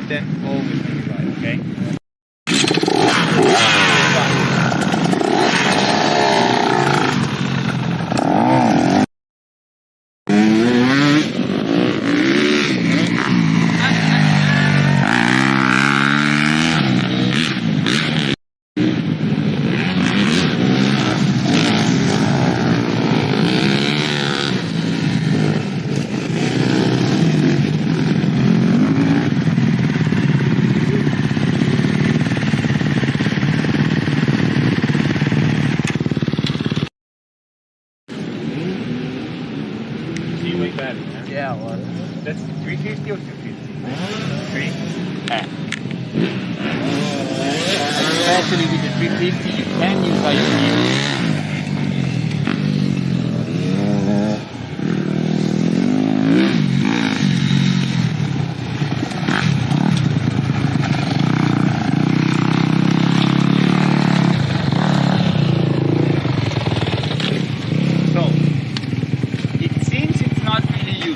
But it is, I promise.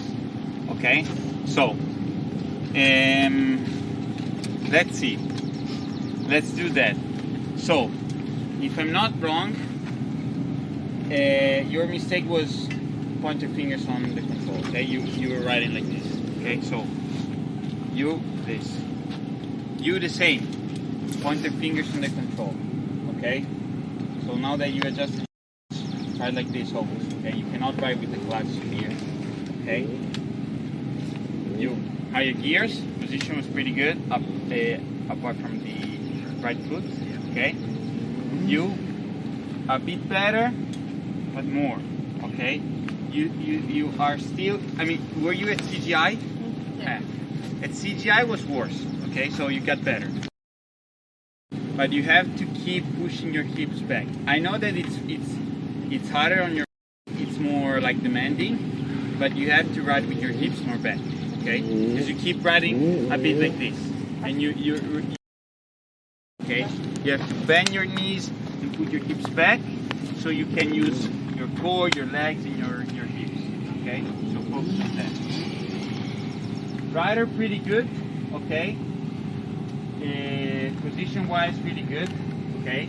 Try to move a bit more on the bike, okay? Try to move a bit more. When you exit the corner, boom. When you brake, boom. Try to force yourself to transition from accelerating to braking faster, okay? Because when you guys get the right position, then it's time to get the transitioning as fast as you can, okay? As fast as you can. You the same as him. Okay, position is pretty good, but we have to be faster on transitioning. That's what most of the people are missing. Okay, that's what makes a lot of difference when you go to the pro ranking. Like people that get top 10s and people that they don't even qualify. It's the speed that they can see, they can stand up in a proper position. So you mean going from like braking to accelerating faster? Yes. Okay. I mean not speed Not wise, harder, just but just quicker. Yeah, movement. just quicker movement. Okay.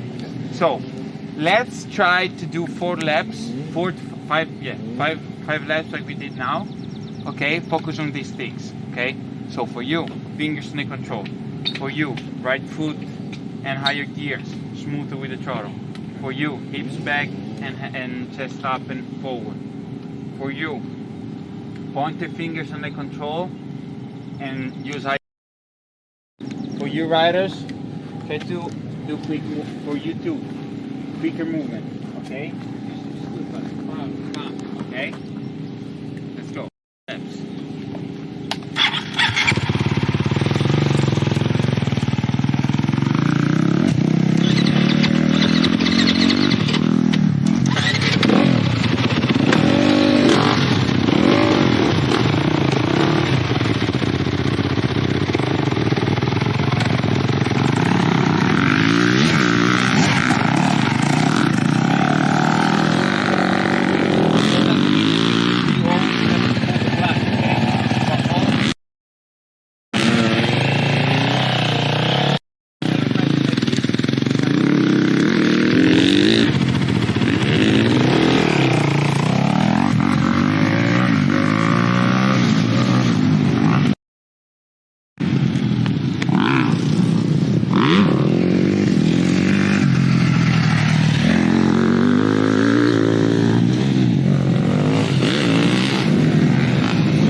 rider.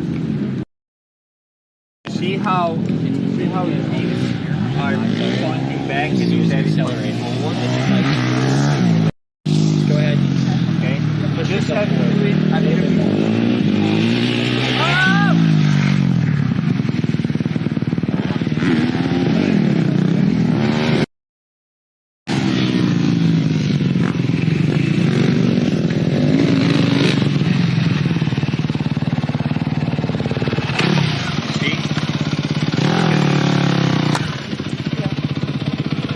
See how you're quite pointing like more up than forward, and him rider is, you see the difference? Yeah.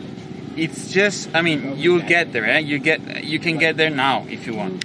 You just have to force your butt pointing back and your chest pointing forward. It's like, it's always like you have two strings. One is pulling you back from your hips, one is pulling you forward from your chest. Okay, but way better. Guys, take your helmet off. Take your helmets off. You have water with you? You guys have water with you? Anybody not bring water? We've got 2 extra bottles. Somebody didn't bring water. Dad. I said it didn't.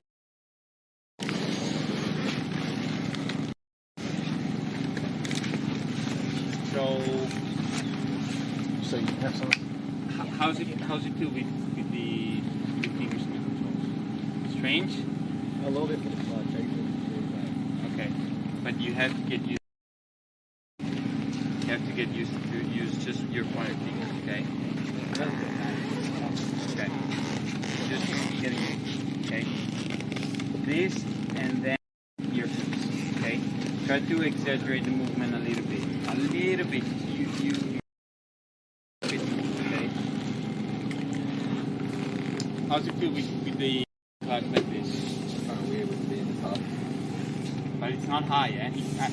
You could get your lever higher.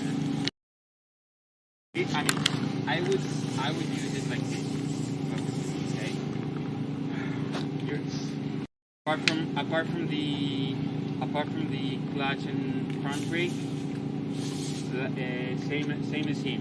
Use higher gears. Higher gears is smoother on the front. Okay. Because I think here you do the turn in second. I don't know if second or third, but shift up. Okay. Especially here it's a good practice to learn how to use your okay, not using the clutch and using the rear brake. Okay, really good. Okay, really good. But also you rider. Okay, you have to use you have to now is the movement is the time to do the movement quicker. Okay, and also now we're gonna all practice this. Your hips. Okay. Here you're trying to spread the time, okay? You just need the time. You do the movement, okay? But now we're gonna do 5 laps, okay? Keeping the focus on what I told you, okay? And the movement of your hips, okay? You don't have any berms or ruts here, okay? So you are allowed to move your hips and knees in and out, okay? It's like skiing. It's the same thing, okay? Because if you have a strong attack position like this, but you're not to turn your hips and knees in and out, you're stiff as a tree. Okay, and that doesn't happen. We have to loosen up our body a bit. Okay. So, for example, what's your name? Aaron. Aaron. Position is pretty good, but you have to bend a bit more and try to do this movement, especially that if you ride woods, okay? Because if you're always like this and you don't have any ruts or any berms to rely on, way slower to do the turns, okay? So let's try to do that on every corner, okay? Every corner, I push my knees into the bike, pointing on the inside, and I stay with the hips on the outside, okay? Without doing this, it's not going all the way forward with your knees, okay? Your knees are going forward a little bit, okay, but not here. Okay, let's try to focus on moving your hips out, okay? If I knees in, hips out, okay? Let's try to do that. Let's try to do that, standing all the way. Let's try to focus just on that now, okay?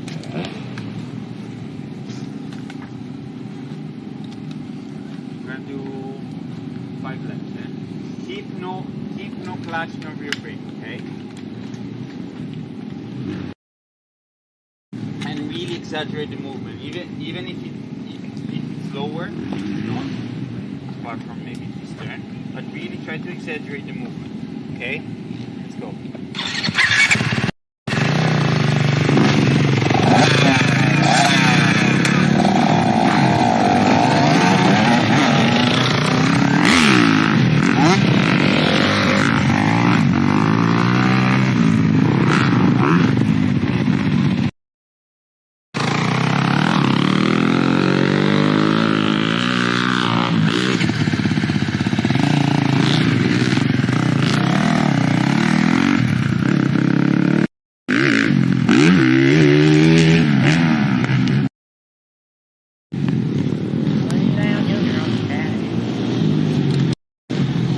Hey guys, what's going on? Subscribe to my YouTube channel.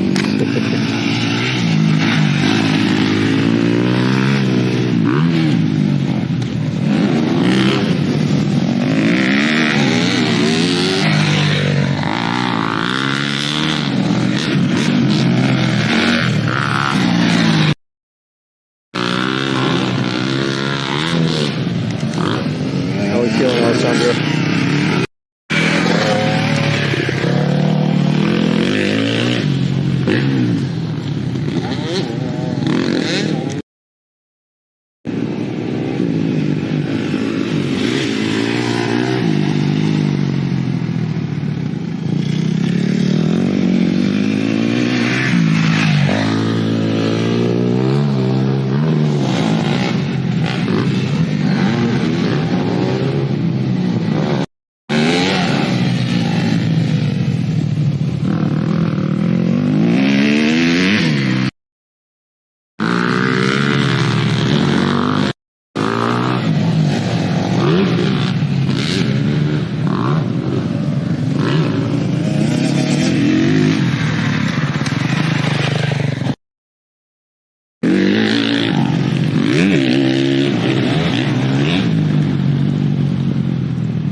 Try to use your bike on the inside and try to use your body to counterbalance going with your outside, okay? And keep your hips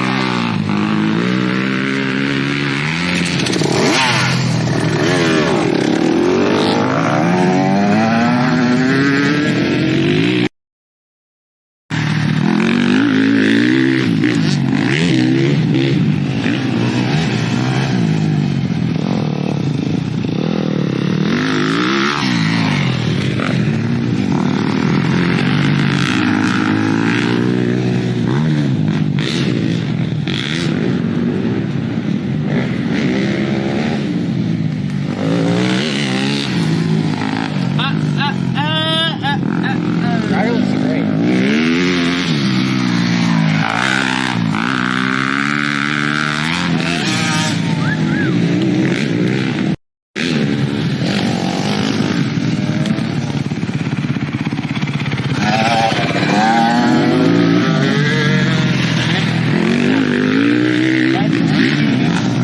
Squeeze your knees, your legs into the bike, okay? And squeeze the bike with your legs, okay? And try to just move your head back and forward, okay? Try not to feel that the bike is pulling you back, okay?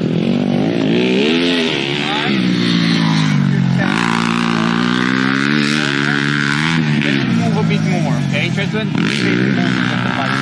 Yes, again and again. If instead of getting on the gas ball, do this and get on the gas. Okay, can do that. Same thing when you straight, man. Don't do this and this. Okay? This.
We're gonna do one more, okay, one more, and then you guys go take a drink, okay?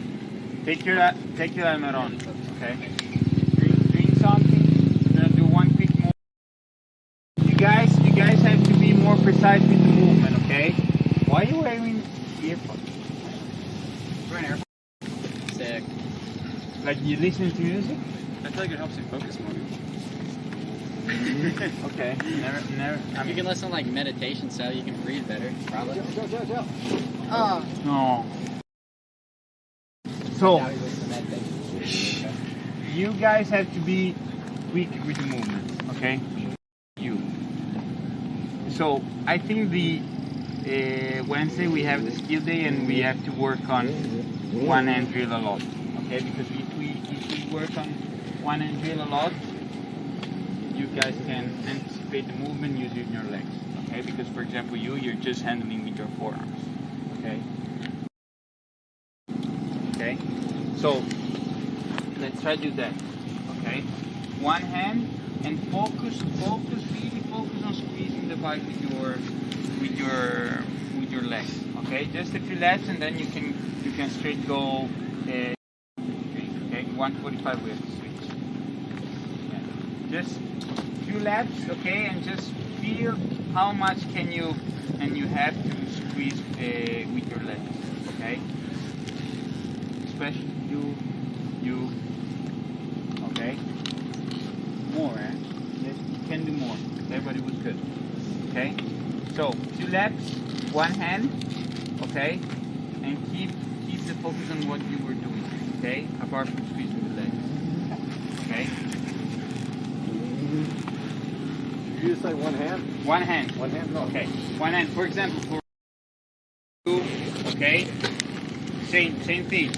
Just work on the movements, okay? Use your legs and work on the movements. You too, okay? Do not stress your right arm, okay? Just use your legs. Squeeze the bike as much as you can, okay?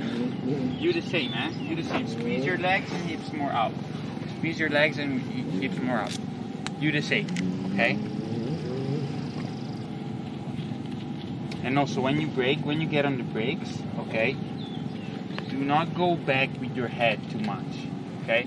Because I was doing the same thing. just go back with your head when you get on the brakes. Your knees will go forward, okay? Try to think to go back with your butt, okay? Your chest will go down, okay? Because if you do this, you push your hips forward, okay? If you do this, your chest stays forward and all the weight is going back with your hips, okay? Let's go.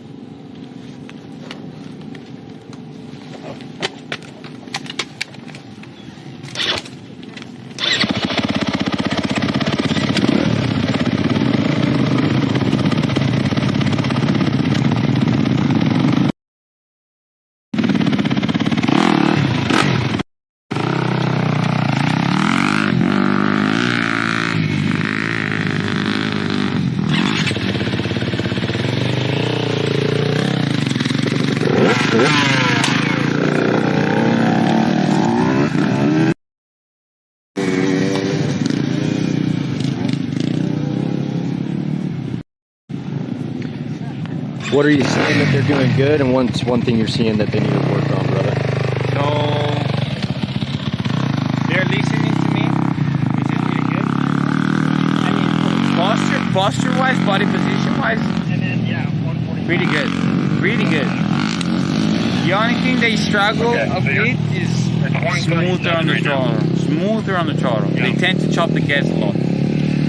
Chop the gas and using wrong gears, and that makes so much difference because if you are not smooth with the throttle, you lose so much time. Now we're doing one-hand drill because also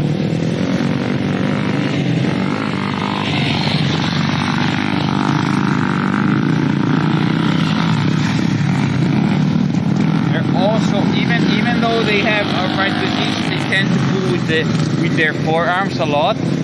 So with the one-hand drill, it helps them use their legs a lot more. Create like a deficit, not having your arm, so you can focus on squeezing with your legs really hard.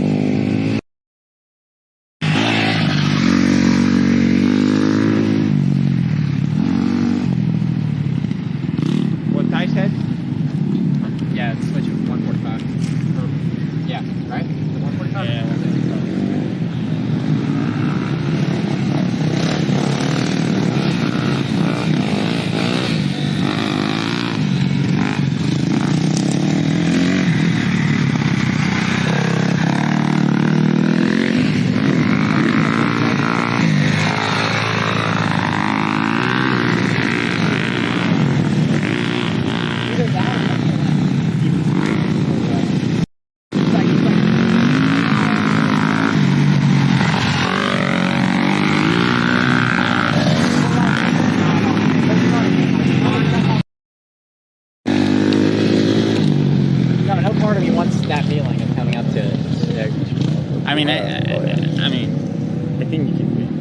No, it's definitely possible. I saw Mitchell do it. Yeah. But it just doesn't seem like worth it right now, to be honest. That's so fun. Wow. Man, so fun. I love it. Oh, it's so nice. I want jump day with you guys.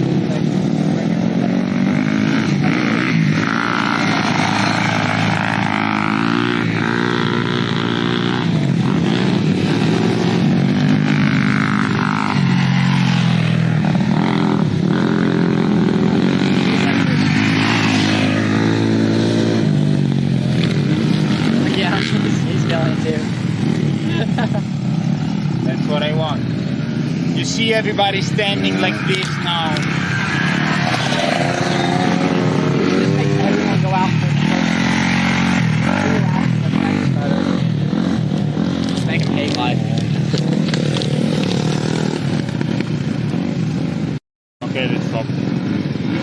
I can go on.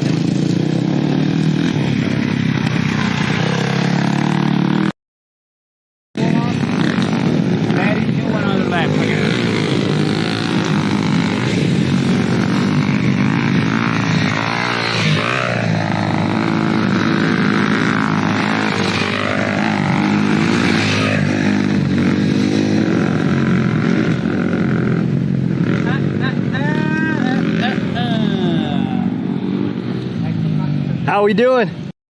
Good. Good. How's your boy doing? Doing good. Never seen a one-handed drill. Yeah? But I see the purpose of it. So. Yeah. Think you could do it? Yeah. Do what? You think you could do it? Absolutely not. No questions asked. No questions asked. Easy enough. I know my strengths. Yeah. What are we seeing? What are we liking? Lots of drills to practice at home. Yes.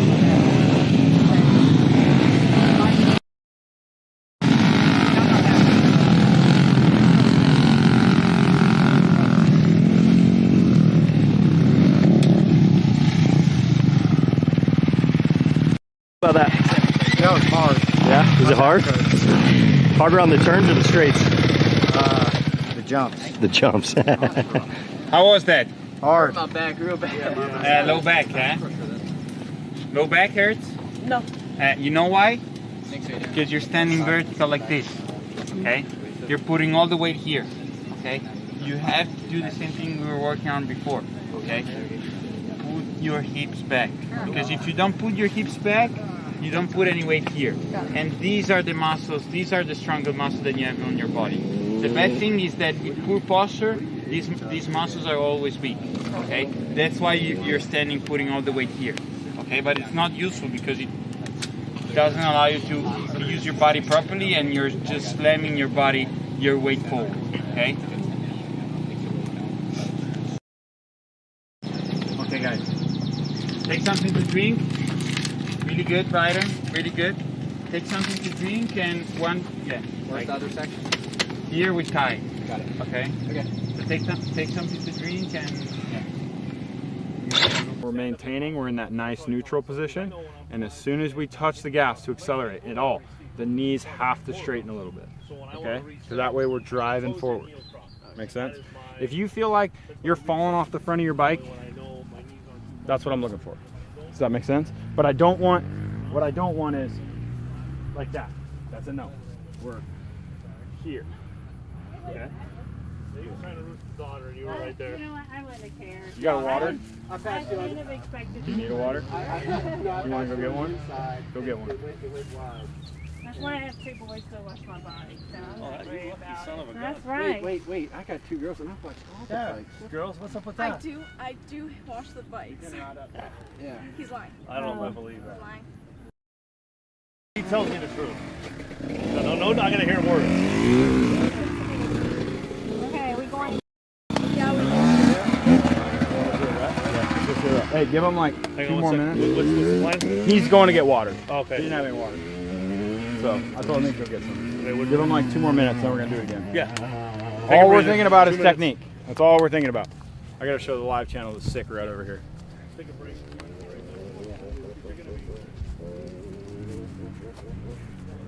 How's our day going? Good. Any more chaos? Oh no. Good. If you weren't here earlier in the channel live, if you weren't here earlier in the live, we had a wild moment during morning motos. I believe the child is okay. He is. He is okay. From what I hear. Oh, okay, cool, good. I've been down here in my hole. You like my shade spot over there? It's gorgeous. I've got a great shade spot, but dude, look at this rut. It is so amazing. You're gonna have to check out my track preview I did earlier, but look at this thing. We've got our own Screw You from Unadilla. Come down the hill over here. Perfect traction. It's just now starting to get dry. Coach Kate has got these people rolling the throttle on up the hill. There isn't even acceleration bumps, dude. We've had 40 some people going through this lap after lap all day long. And that's what it looks like. Coach Kate, taking them to the top. That's the plan. Incredible.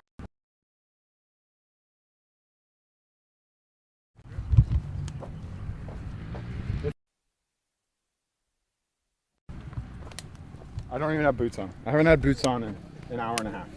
Okay. It's hot. I'm really hot. Shout out to AJ. I'm now on the TP 199 program. Boss, if you're watching, I'm still wearing yours, but I do have some ordered. So it's a good thing you're not here, because I'd be in my knee braces and it wouldn't be good. So shout out AJ for not being here. but they're really comfy. Oh, have you seen my stick? No. My foam finger on a stick? No. Yeah, my dick. All right, you guys ready? Do it again. Do it.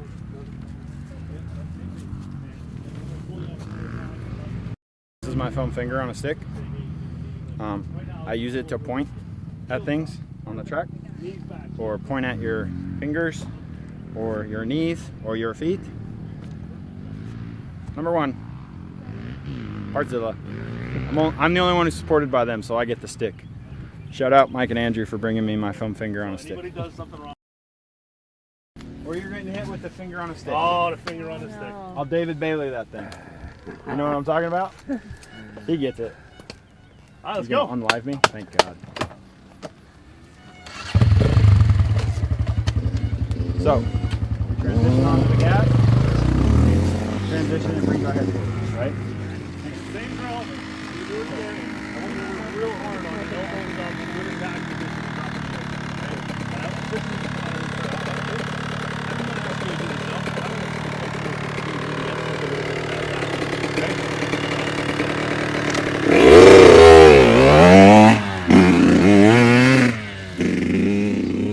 How are we doing, Coach? We are doing outstanding. What a great day. It's not snowing. It's not raining.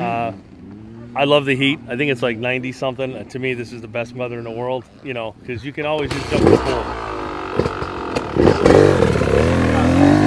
We have a team group here doing an outstanding job. They right away picked up heels, toes in. They have the foundation, which is fantastic, and we have a good mix of people. We have a set of twin sisters.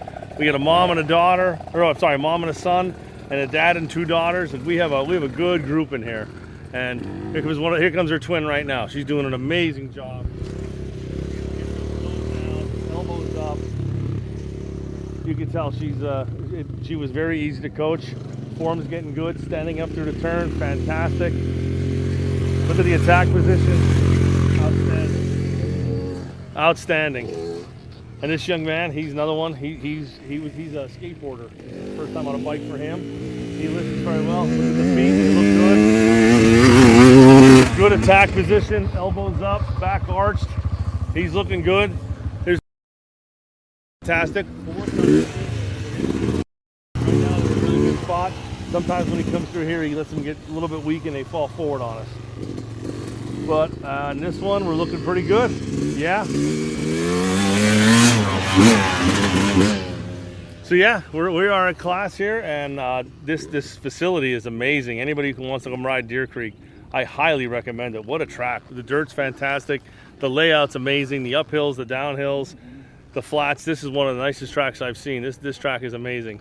Here's another one of our members right here. She is a mom. Her and her son are taking this class together, and she's doing outstanding. We're working on her heels. If you can see her heels, drop just a little bit more. She's on the balls of her feet. She has a pretty decent attack position, but we want to get those heels down a little bit more.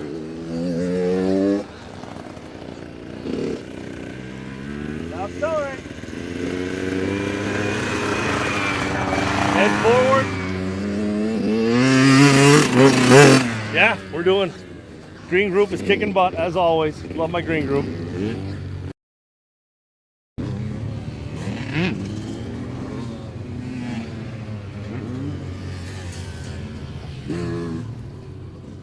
Coaching his finger. Finger of doom.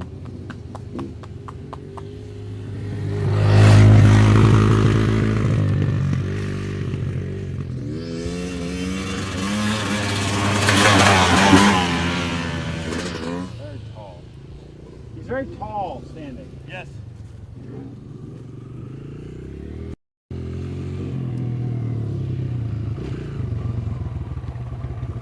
Alright, I'm gonna hold you. Stand up like you're going down the street. Okay. Back a little more. There we go. Now bring our chest down. Can you arch your back more? There. Perfect. Can you bring your hips down just a little bit more? See how your knees came forward? There. Is that good? Perfect. That's what we want when we're going down the straightaway. Okay? And then as we accelerate, we straighten the legs, push your knees backwards. There, better. Then as we brake, we lower the hips. Yeah. Does that feel better? A little bit? Okay. All right, try that. That's where I want to see your knees though, not more forward than that. Okay?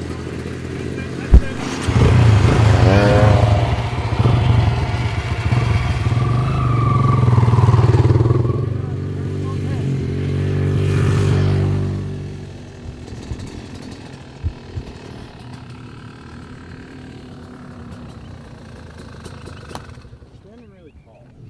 Let's stand up on your pegs. Okay? There we go. Can we push our hips back a little bit? There, perfect. Right there? That's where we want to be. Okay. Yeah, that's what we need. Okay. Do you feel like it's hard for you to go like this a little bit? Yeah. Okay. That's a bit of an probably a bit of an age thing. Pushing my back. Oh, yeah, you're like, okay, your feet are great. Your knees are just a touch too far forward, but you're kind of up here. See how I'm like tall? Where like I want to be here, so when I accelerate, I can go here. Okay. Okay. All right. We're just a little bit tall with our hips. Okay. Perfect. Catch your breath. I know it's hot. Well, yeah. Are the girls having fun? Oh yeah. Perfect. Yeah. Awesome. The one's super shy and the other one's not shy at all. That's right. Well, the one that's super shy had issues when she was born. For a while. So yeah, I mean, so she.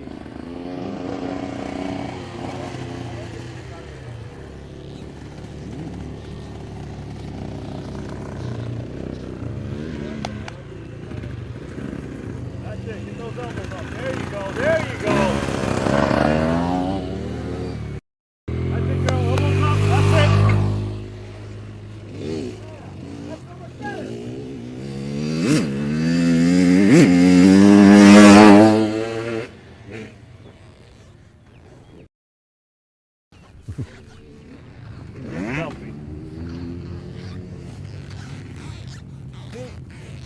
Is Reagan number 28? That's Riley. Riley. Right? Okay, yeah. This one's Riley. That's Reagan. Hold on.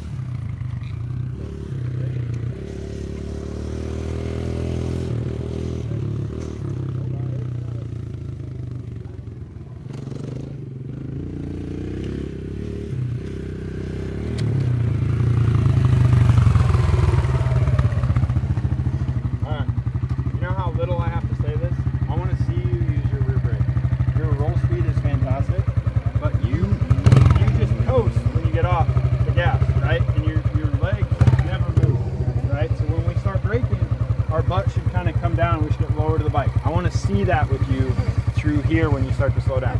Okay? Yeah. Okay.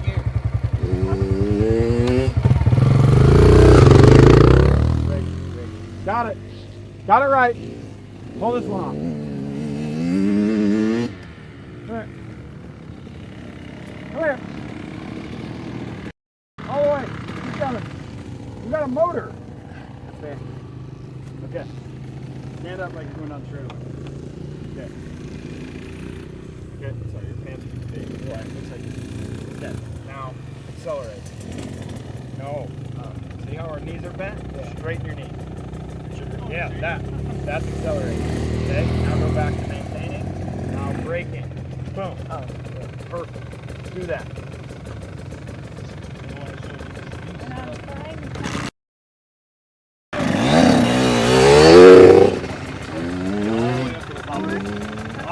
I would be a little higher. Here? Yeah, you want to be like one hand width behind the trainer seat. Perfect. Now you have control of the motor. Now it's not going to fall on left or right. Because you're back there, you're trying to do a whole balancing point. Right. Up here you got the balancing point. Go ahead.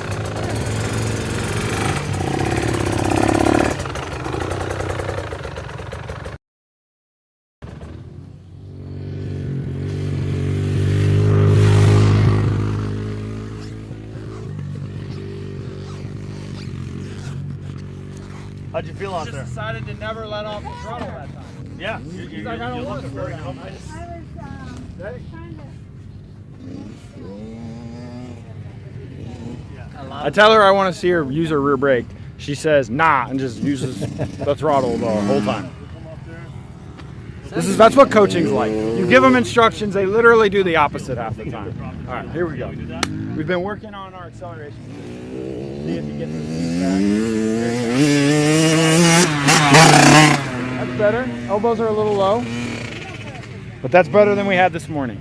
He was in our blue group earlier, and I wanted him to really focus on technique and slow down, so I had him ride with the green group, and now he looks like he should be back in the blue group, which is exactly what we want. We want kids to improve and have a good time, and that's what he's doing.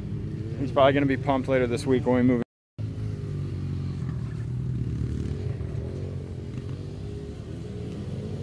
The girls are crushing. Why do girls have better technique than guys? Wait, we got to get that for the live. Okay. Why do girls have better technique than guys? Because they listen. And why do girls listen? Because guys are smart. No, I'm just kidding. No, I'm just kidding. because guys are stubborn. Oh, damn, that hurt. True. It's true.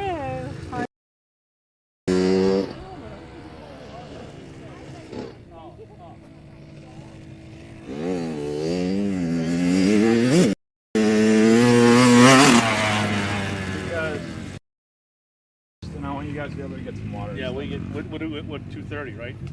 Yeah, so 2:30 we get the whole track. So we're gonna get a little drink and then we're gonna meet up at the starting line.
How's this group look? We're done. Looking good. They're a bit tired, to be honest, but it's good. I mean, it's 100 degrees, so, but it's good. We are working on one end reel. Position-wise, they're really good. I mean, everybody's really good. His lower back hurts. How's your low back? It hurts. Good. Means we're doing really good. Guys, get something to drink, okay? Rest a little bit. Put water on your head, on your wrist, okay? And then you're gonna have the free practice at 250, okay? What? 228. So in 20 minutes, okay? 22 minutes, okay? Take something to drink, eat something, okay? Get some energy into your body, okay? And if you're tired for today, I'm okay with that, okay? Rest and get geared off, okay? If you want to ride, let's meet at the entrance, okay? Good job, guys. Really good. Wait, right now, meet at the entrance? No, in 20 minutes. Okay. 250. How are we feeling, boss? Getting that tension in your lower back and just unlocking your hips. If your lower back is hurting, that's a good sign. And yeah, just focus driving that chest and head really far forward. Like anytime you do that drill with one hand on the horse, just really focus on just driving your chest and head forward. And for you, it's not a bunch, but like the harder you accelerate, the more you need to drive that chest and head forward. especially when you only have one hand on the bar. So just just focus on it's almost like, imagine you have like a string attached to your chest right here, and that's pulling you forward as you get on the gas. Right, so you kind of almost like fall into it, right? Yeah. That's why when you see the pros, when they hit like false neutral or something, they almost front flip off the front of the bike, right? Because they're anticipating that acceleration. All their weight, their center of gravity is already over the. Yeah.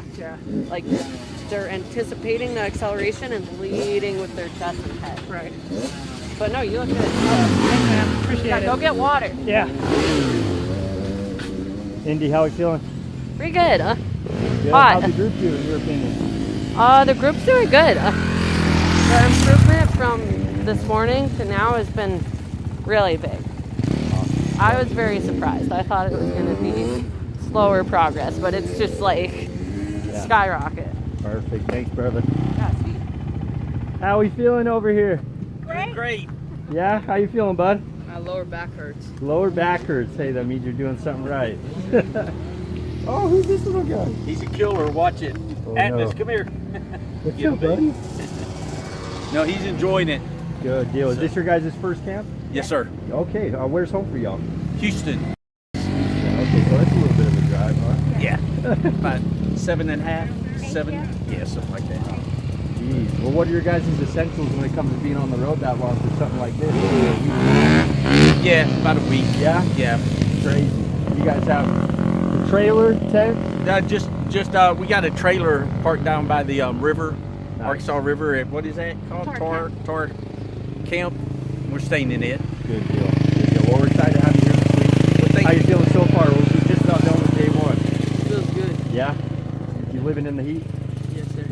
Good deal. Good deal. We'll see you around. Thank you, sir.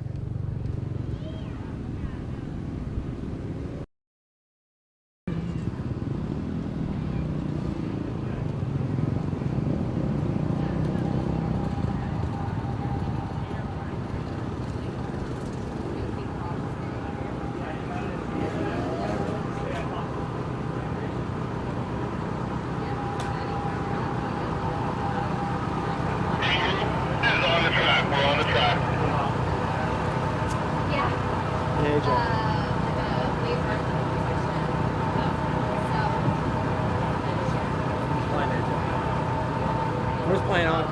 Mark wants to be more professional. He said, just a minute. I'm just taking my gear. He said no backwards hats. I said okay. I said no problem. I said good call. You know why? At first I was like, what the? I'm like, does that really matter? And I think there was you know who it was? John Gruden. He's a football coach. And he was like, guy did a backwards hat. He's like an old school football coach, but he's not that old though. You know who John Gruden is? No. Okay, so football guy. No, not John Gruden. Yeah. Is it John Gruden? I'm pretty sure. I'm 99% sure. I'm fumbling my words here in my own head. But no, John Gruden. He's a coach for the Raiders. He's a successful coach. What's up? Don't touch that. Don't touch that. What did she touch? I thought she was gonna like rip it down. How was feeling, buddy? Getting hydrated? Yeah. Hot out there? Uh-huh. Crushing it. Let me explain it. So John Gruden, let me explain this. Let me start over. So I had my hat on backwards. Okay. And like this. AJ says tie. He says, we're level. We're not doing backwards hats. He said, okay. I said, okay. Got it. Personally, I'm a little insecure. I don't like my hat on forwards. But I'd do anything for them, so I do it. And so I think about it, and I'm like, what the heck? Like, why does it matter? Well, if everyone else is doing it, we can't be doing it. We gotta be different. We gotta be. I'm pretty clean cut. So if all I gotta fix is my hat, we're winning. But anyways, John Gruden is a football coach, successful guy. He hated backwards hats in interviews. He hated saying and things like that. Clear sentences, no backwards hats, and you dress up to the press conference in a freaking suit. So I don't have a suit on me, and frankly, it's a bit hot for a suit. But the moral of the story is, wear your hat forwards, talk less, and do more. Wise words of Coach Ty. Dress for the job you want, not the one you have, right? Even if it's just a hat. It's small details. Hey, we're at the point where we need to focus on small details. I'd say that's kind of a win. I got to go take a stressful phone call right now, though.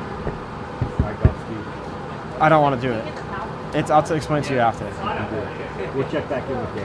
No, not about this, but and that's nothing too bad. Do we have comments on this on the Instagram? Sure. I'll join the Instagram, guys. Oh, I don't see it on Instagram. I don't see it on Instagram. No. I don't see it. Is it on YouTube?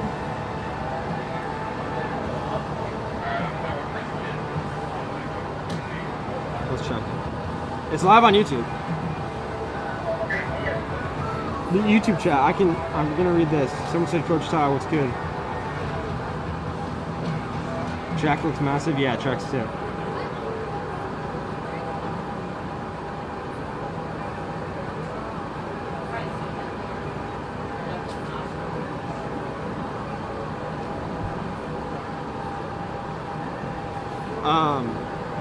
Is it back live on Instagram?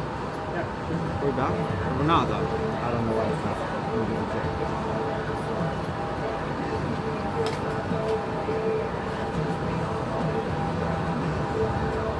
You might just have to stick on YouTube for now. Okay, YouTube comments. Fire away. Fire away, YouTube comments.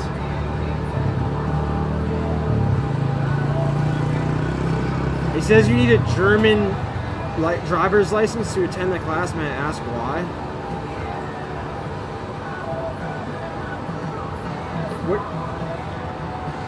I don't know what that is. That for a class that we have in, like, honestly, in Germany? I don't think this is a troll comment.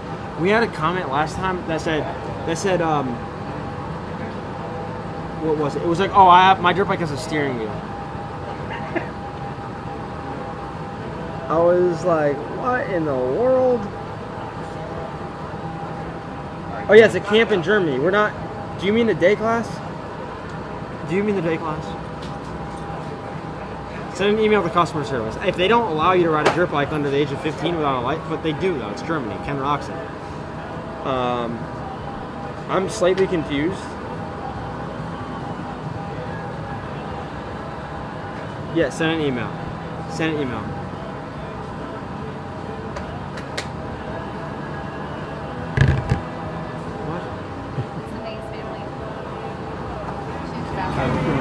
Check back in. Oh shit. Your fault. Hang on, I'll grab a rag. Grab a rag. Great. Is that live? Probably.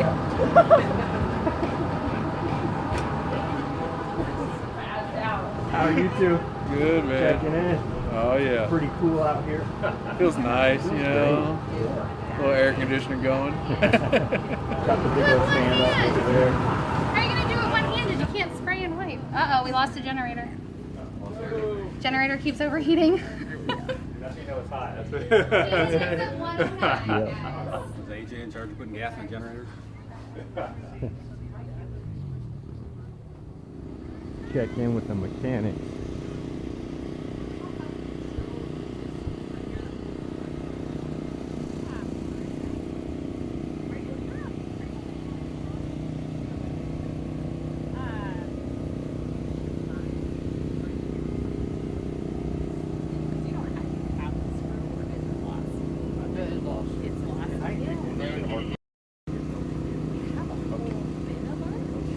If you want to just bring your bike over, that way we can just kind of go through and ask what you want first before you. And the features. So those ones you have to talk to Britt in the trailer. I don't know. I know a lot.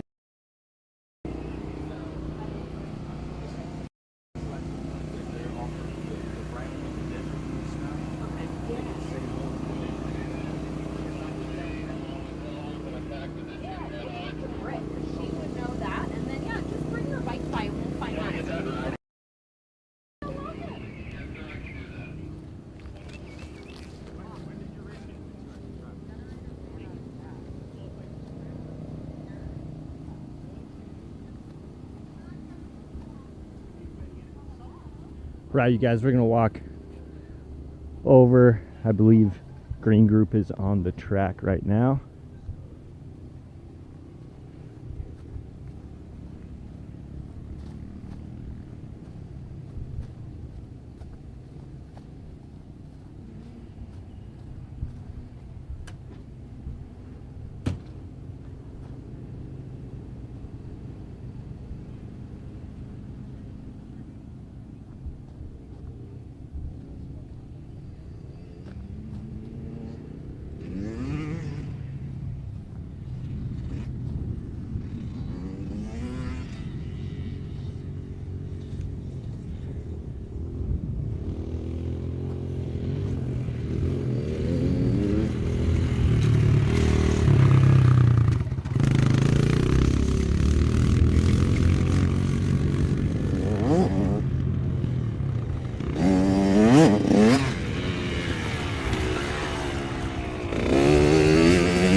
Jamie, what are we seeing? So we are doing the purposeful practice motos, and this is Green Group. And at the beginning of the day, we didn't even want to do this track. We were struggling a little bit, and everybody's out there, and they're doing fantastic. And instead of just going out there and hammering laps, if you look at them, it's working on standing position,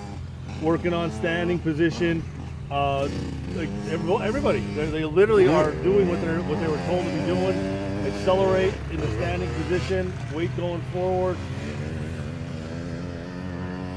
Look at that. I mean, we have to work a little more, but it's fantastic. She didn't sit, she didn't take a break. She's literally working on everything. She has her heels dropped, accelerating going forward. And they're smoked too. It's their last lap. I mean, it's 90-something degrees. Excellent job going. Keep doing it. So for dirt bike for this young lady, she's a Harley rider, and she went from this position over to this, and she's loving it. She's smiling. Her and her son are having a great time. It's amazing to watch. Like when they get it, it's just so amazing to watch that. And they do. They pick it up. The coaches here are amazing.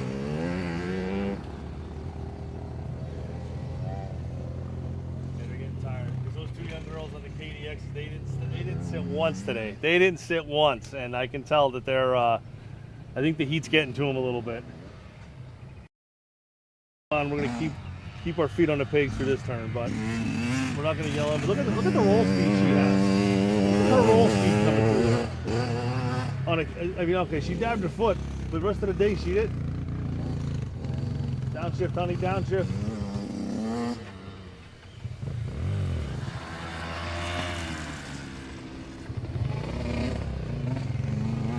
They're doing amazing.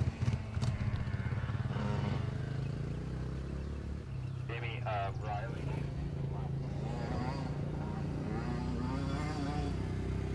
Head 4.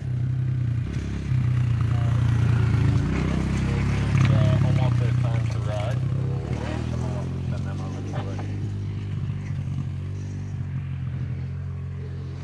This track's pretty amazing, huh? Oh, it's incredible. Oh yeah, I'll tell you what.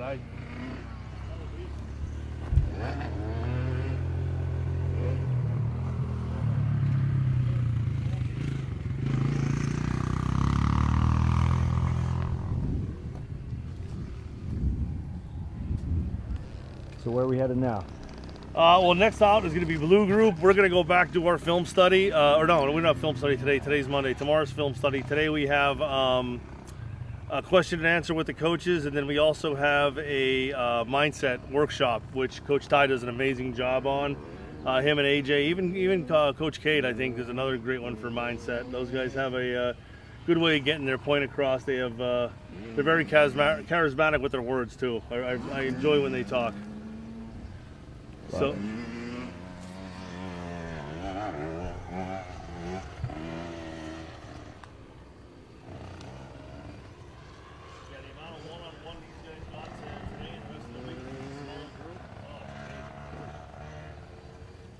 They're probably tired of hearing from us.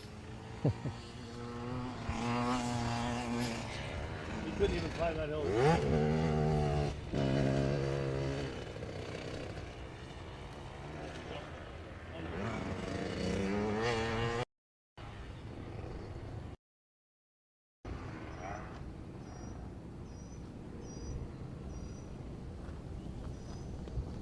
Right, thanks, Coach Jamie. Thank you, guys.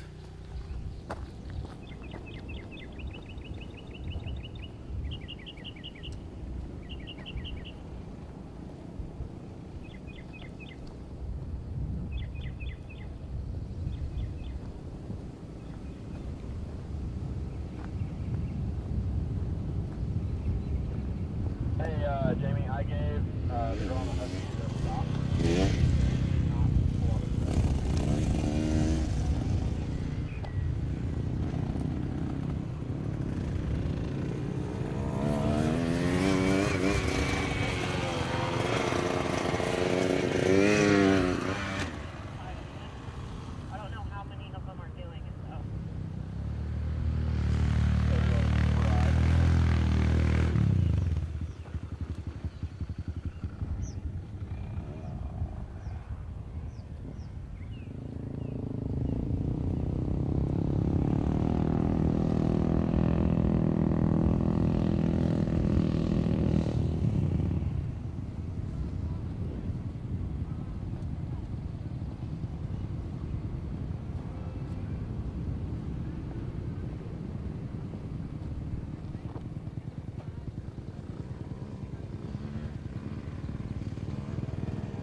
Great job. It's Blue Group's turn to go out. You can go get a water. And then we're back under the tent then.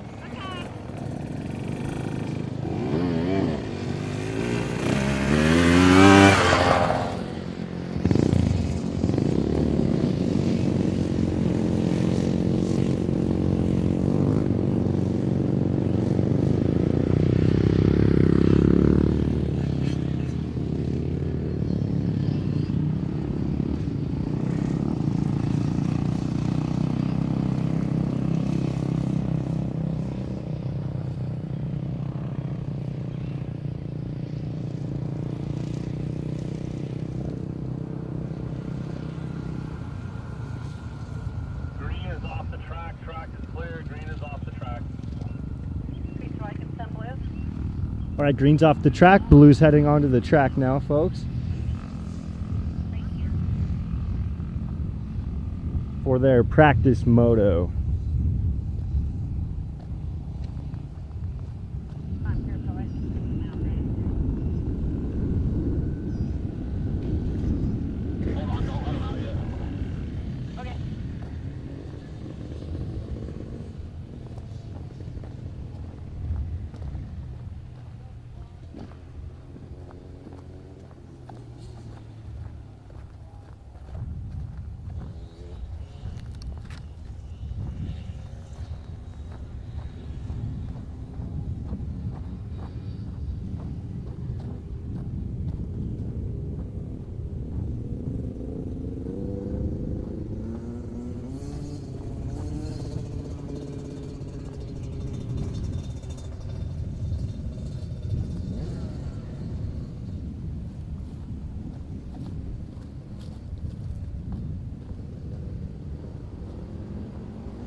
How's the group looking, boss? Oh, dude, we're digging. It's great. Blue group just went out for their purposeful moto. We're working on our transitions from neutral attack position to acceleration, back to neutral, into braking. A lot of people have one they're good at, and they do all three activities in one standing form, and that's what gets them into trouble. So everyone has some different habits. So today I've really been focusing on with basically every group is the transition between the three while standing. Mondays are tough. It's a lot of standing, big focus standing. But then Tuesdays we get to corner. That is my favorite part because it's fun to coach. There's so many things to talk about. So stay tuned.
Hi, how we doing?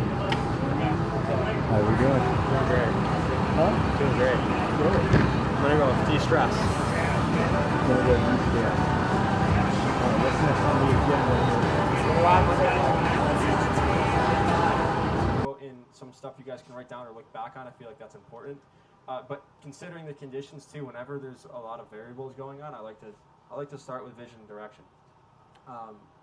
A lot of things that have happened in my life, specifically, if I had looked at things in a different perspective or zoomed out a little bit, I would have been in a better spot with some things. So I'm not saying I'm up here, right? I'm just sharing my experiences and trying to rope it in and teach you guys as well, or maybe help someone out with something, maybe too.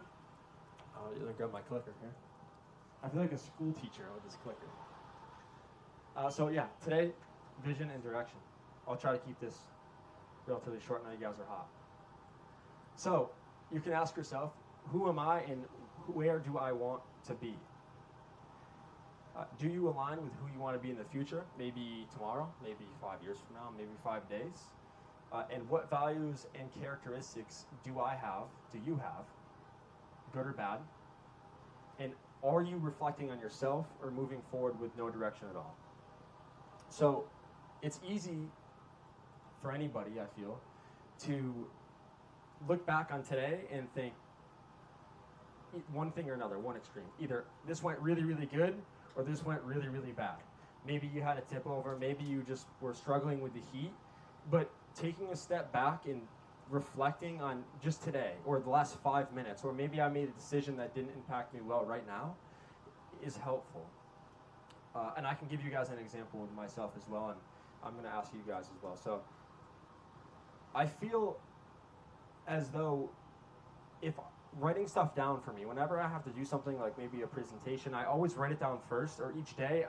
I used to think maybe out of insecurity, like journaling or writing things down was like corny or silly, or I get made fun of. And the more I do it and just write thoughts down, the more I can look back on it, and maybe I've been in a stressful situation and maybe I'm in one again the next day, I can look back and be like, okay, I know this is how I dealt with it and it worked, I can fall back on that, right?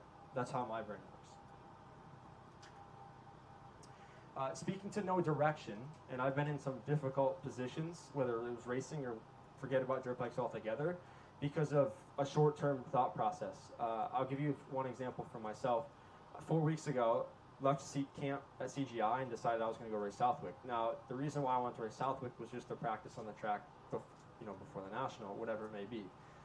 Now, there's really no reason that I had to go to that race, other than my ego fueled it, and I just wanted to go race, and my bike felt good. I felt good on the bike. I wanted to go race. 2 laps into the first moto, I made a small mistake. I broke my wrist and my collarbone over a race that really didn't matter, because of a thought that I had that was like this, and I acted on it immediately, and I made a poor decision on that. So I'm sure there's some decisions that you guys have made, or thinking too short term, thinking to maybe tomorrow, or specifically goal setting, in my opinion, destroys it. Results-based goal setting will destroy your mentality, and that's what I dealt with my whole life, and I'm trying to fix that. So you guys can think to yourself, maybe one time you've thought maybe too short, and then you're like, man, why the heck did I do that? Maybe speeding in a car. I've done that once too. I was like, oh man, I've been getting impatient, go too fast, going down the highway, past the car, I'm getting pulled over, and I'm thinking in my head, what the heck? So I don't know, Jamie, do you have any example? You're a good talker. Well, one of the things, I have 2 examples. I have one from today and I have one from life. One from life was I said to myself, I'm going to serve my country. And I had no idea. I just signed on the dotted line. And next thing you know, I woke up in Fort Benning, Georgia, jumping out of airplanes. Should have thought that one out a little bit better. But from today's point on a motorcycle, you don't mind me using you for an example, one of the biggest things we talk about with the fear and the goals is I don't want to get stuck in a mistake. So today, whiskey throttle. We've all done whiskey throttle. We've all known what it feels like, and it's not a great feeling. But in order to conquer that, we can't think about again. What if it does? Sorry, I'm trying to. It's okay. But I think for a stressor, we need to put that stress aside and not think about it. We need to say, okay, what caused it? Why did it get caused? And how do I fix it? And I think that's what Coach is going with this. Thank you, Jamie. It's a great example. Specifically on this second dot here, I put, am I worried about something that matters, or do I feel rushed because of my self-inflicted timeline? And that specifically relates to my racing. And I feel I compare myself to people that are my age, or I raced against growing up, and from injuries or time off that I had to take, I feel like I'm behind. And that created a bad situation that was just completely avoidable, and at the end of the day, it really doesn't matter. It doesn't matter at all. Because the best athletes in the world, and I'll get to this in a second, I feel don't really care about anything. And maybe selfishly, they're obsessed with themselves, but unselfishly, they're very aware of everything that's going on. They just don't react to it, if that makes sense. And so does short-term thinking help create a solution to a certain problem or help with a task? For me, no. It doesn't help me at all. And to that point, to Jamie's point as well.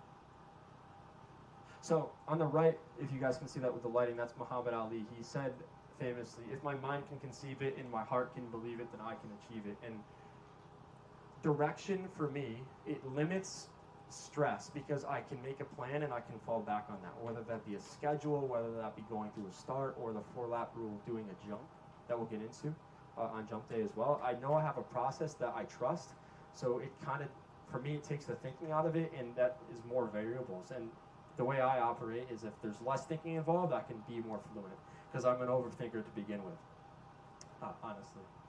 So having a plan and process limits self-doubt and helps self-confidence. If you can visualize and believe, you can execute on that process. Having a plan is one thing, being able to trust it and take a moment and step back and see it through is another. So I feel like that's very, very important.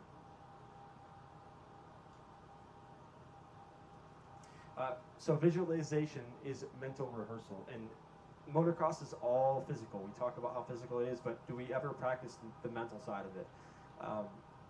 I feel like I definitely struggle with that all the time. I didn't grow up with a dad that was he was right in between like the old school and the new school. Like he wasn't really with social media and all that, but he also wasn't beating me with a stick all the time if I did bad at a race, right? He wasn't results based, it was all emotions because he had a lot of money roped up into what we were doing and all of that. So I wasn't really aware of the whole mental thing. I just would go to gates or to a race and I would get more nervous at the bigger races because there was faster kids there, or this kid was there, or that kid was here. And so I'd get nervous about it. And I think one day by accident, I saw a video of someone doing like a mental rehearsal, like breathing exercise. And they were just talking about how they felt zoned out, but they felt more calm. From that point forward, it was like 2019, 2020, I was at MTF. I remember watching that on YouTube. I went to Brian and I asked him, I said, what is this? So I talked to the trainer there, Tony, about it, and he explained to me, and, he was a Navy SEAL. So he explained to me before they would go down into whatever situation they were in, they had to completely detach from it, what they were doing, and visualize anything but maybe the bad outcome. And that stuck with me. So being able to just calm down and step away from something and just have a clear head, even if it doesn't have to do with dirt bikes, even if I am going to go do a race and I'm nervous, and I step back and I'm thinking about daisies and flowers and just taking a walk afterwards, but it calms my mind down, I'm going to be able to fall back on maybe my plan or just think easier, and things will come easier for me because I'm not so stressed out. And to that point, visualization creates familiarity before something actually happens. I'll speak about jumps specifically, or breaking a track down when you guys are learning it. If I walk this track one time and I have to go do a race on it, it helps me to close my eyes and follow the track around, and so that way when I get down to the gate, I'm not worried about it. I can see it. I feel I struggled with that the first couple of nationals I've done because I was too far behind. Everyone else was hitting the first 2 laps of the track and qualifying like they were comfortable with it. I was learning the track. I was reacting to the track conditions and how they were changing. Everybody else, they knew, they knew how it was going to change.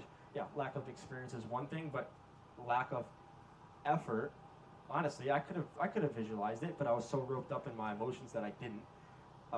I wasn't able to visualize things clearly, and I wasn't able to execute on anything because my focus was on being nervous because of the environment I was in, right? And that was in my head. The track was good. I was ready to race. I created a bad environment in my head, and I wasn't able to fall back on anything at all.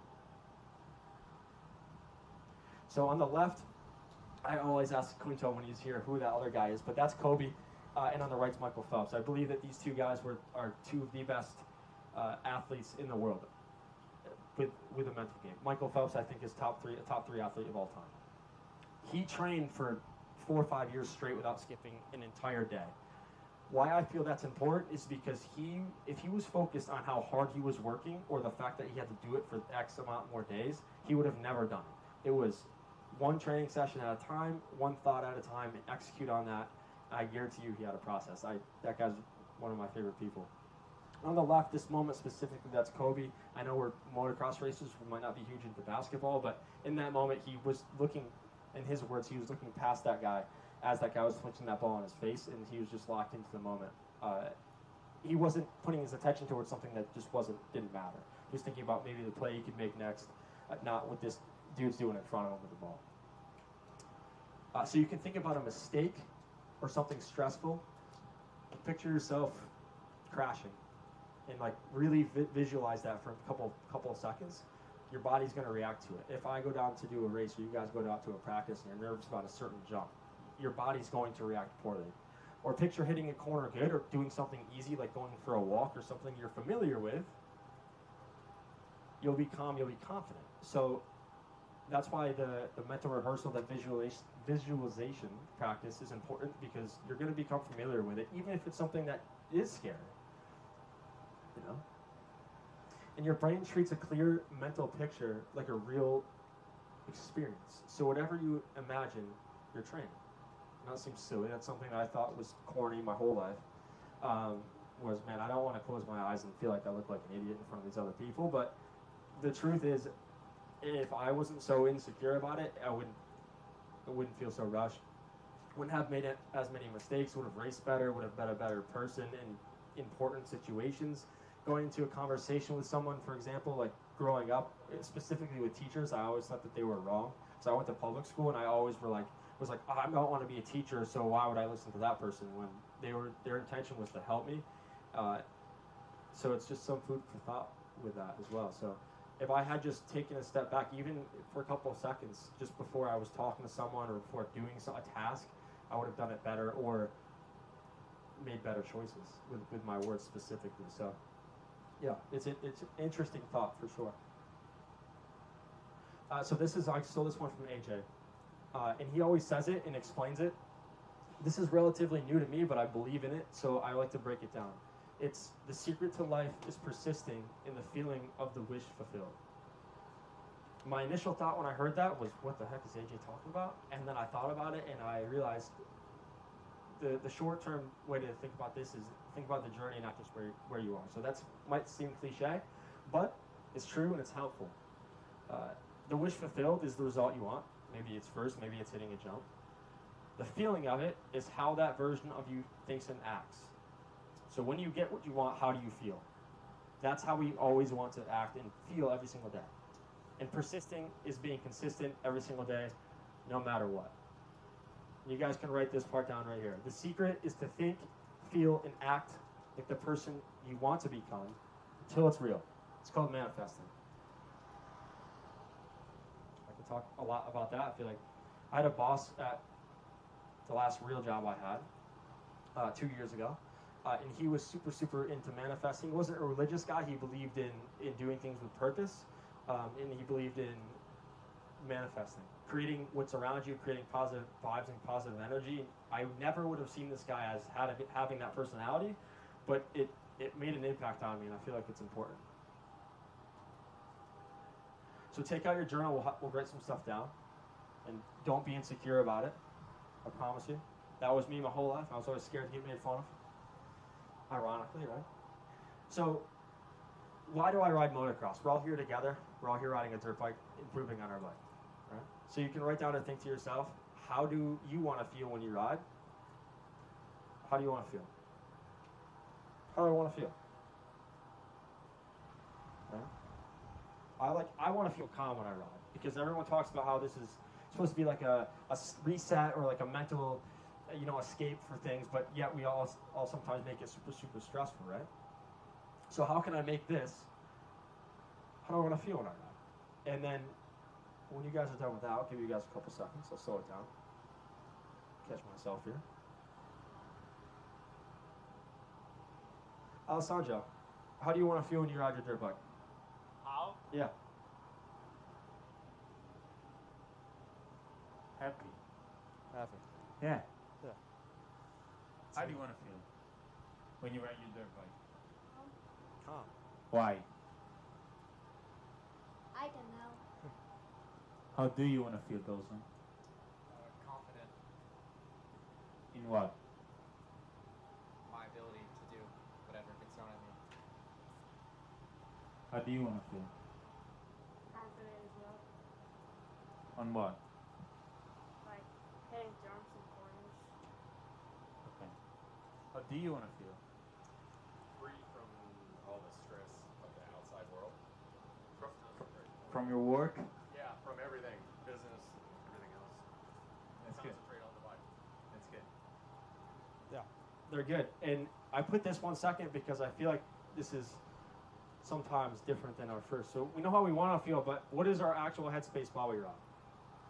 I can tell you mine that I try to work on is I want to feel calm. I could be calm going into a practice race, whatever. But then I get out there and sometimes I overthink every single thing because my thought would be, man, if I just push this front end in this corner, I'm going to be a tenth slower here, and that guy's going to catch me, and then my lap time's going to be slower, and it's like, what the heck? That didn't even happen yet. Did not even happen. So instead of thinking, okay, maybe I could focus on my position, my form, my consistent throttle, my timing, I'm worried about a mistake that I didn't even make yet. Like, what the heck? I'm overthinking a situation that doesn't exist. For what reason? And I was very, very results-based. That's just how it was. If I was first place, but I beat people that lost, that was a great day. If I was fourth place and I got beat by kids who could have been the top 3 kids in the country and I got fourth, they would have been ruined. You know, that was all in my own head. Continue to build up over years and get better at it. And I think the best thing for me is I don't feel as though results matter. Results are that day. It doesn't define who you are for the year. Same thing with the injury. I mean, in the world of injuries, I'm very, very lucky. When I did my wrist, my collarbone, I felt like the world was going to end. And then, you know, there's certain people that say they'll support you, but then most people are telling me I should probably stop riding. Nobody in this tent or anybody close to me. But it's just off of a thought of something that doesn't matter. Like, why is that person so... I mean, I hurt my wrist, my collarbone. Like, I get it's a risky sport. I made a mistake. Okay, maybe they're looking out for me. I took it into consideration, but why are they trying to... It's hard. It's hard.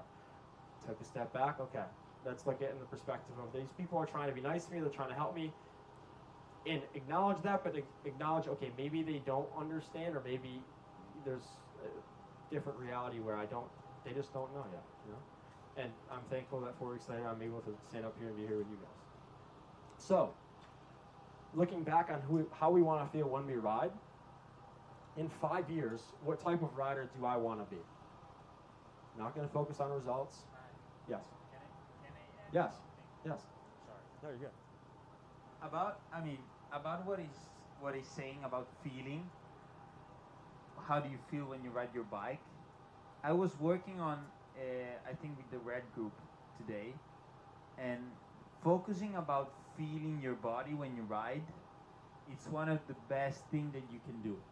Okay, because did you still want to get everyone the way he was saying, the way Ty was talking about breathing, okay, that sometimes you just get zoomed out. You're in the zone. You're in the flow state. How is it called? When you're feeling your body instead of thinking on what you have to do. Oh, this guy's catching me. I have to do this jump because if not, blah blah blah. This corner is really hard. Instead of doing that, try to feel your body. The reason why we teach this technique is also to keep you guys way more focused on the bike. Okay, because if you feel, instead of thinking on what you have to do, try to feel the right feelings that you have to have when you ride the bike. Okay, we were working on getting your knees back. If you have your knees back, you're not getting your quads working. You're getting the back of your legs working. So try to feel that, okay? Instead of thinking, and use your head, okay? Because when you do meditation, most of the times they say try to feel your body from your toes to your knees to your head and everything. Okay, it's the same thing. It really helps to get you focus on and everything. Sorry, Todd. Thank you. That's good. Mind-muscle connection's a big thing. So thank you. To his point, you can focus on how you feel, not just the thoughts in your head that might not matter. And so you can think about, in 5 years, what do I want to be? Who do I want to be on the bike or in life? And think about what type of rider you were 5 years ago. That's an interesting one for me as well. I think 5 years ago I was 17, and I wasn't even riding a dirt bike yet. I was working a job so I could get a dirt bike at the time. I remember being so focused on not being at Loretta's that it sent me into this episode of like, oh my God, this kid's here, this kid's got that, I don't have this, blah, blah, blah. My dad can't afford it anymore. That's just what had happened. And I just was in this mental like barricade. Well, long story short, I got a bike, and there was, for the first time in my life, I was like, oh, I didn't ride a dirt bike for a year and a half. But I don't really care how I do. And that was arguably the best 6 month like sprint up to my life in that point on a dirt bike ever. Because I just was carefree. I didn't really even know who I was racing. I didn't care. I qualified for Res and B class that year. It was great. And that all roots back to I just wasn't thinking as much. I was being intentional about how I was practicing my form and all of that, but everything else that didn't involve myself, I was not worried about, and I was so free, and it was amazing. So that's the feeling I'm always chasing. I feel like it's getting better. It's getting better for sure. So visualization practice. So I know you guys are we're dirt bike riders, we gotta do a visualization thing. So everyone take 2 seconds. Remember, no one, in the best way possible, nobody even cares. So you guys can close your eyes. Pick a track. Specifically this track, maybe it's a track cut, but close your eyes, everyone close your eyes, don't worry, I'm not looking at you. You can visualize a lap in first person, so you are the rider looking out of your goggles. And you can start slow. Now imagine the perfect lap. And when you're done, you guys can raise your hands. No rush.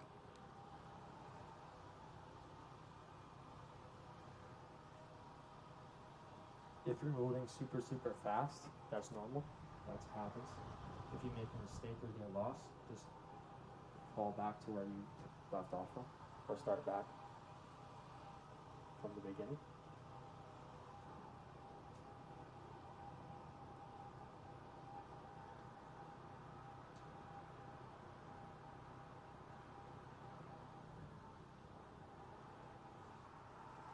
The first time I did this was at a track that I was really familiar with, and I couldn't do it because I was so rushed.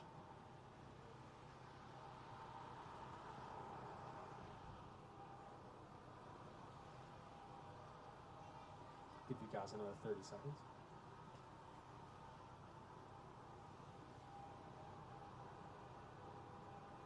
Now we can take a reset. We can open our eyes quick for about 5-10 seconds. This one's cool. I feel like I do this one better. It's the third person lap. You zoom out like you're a drone, and you can watch yourself ride. To Alessandro's point, if when I ride, I can feel my feet in the right spot, and I can feel where my hips are, and I can feel where my head is, and be in tune with my own body, this is easier for me because I can feel it in my head where my body is, and I can see that. I know I sound crazy sometimes explaining that, but it's true. If I can feel something on the bike, I can visualize it and zoom out because I know what it feels like and I know where it should be. Specifically, if I know what my knees feel like when they're back, I know what they're going to look like. All right, so take a lap to the best that you guys can. Maybe it's just a track cut, maybe it's right around the parking lot, but visualize a lap in third person, focusing specifically on your body position and where your eyes are.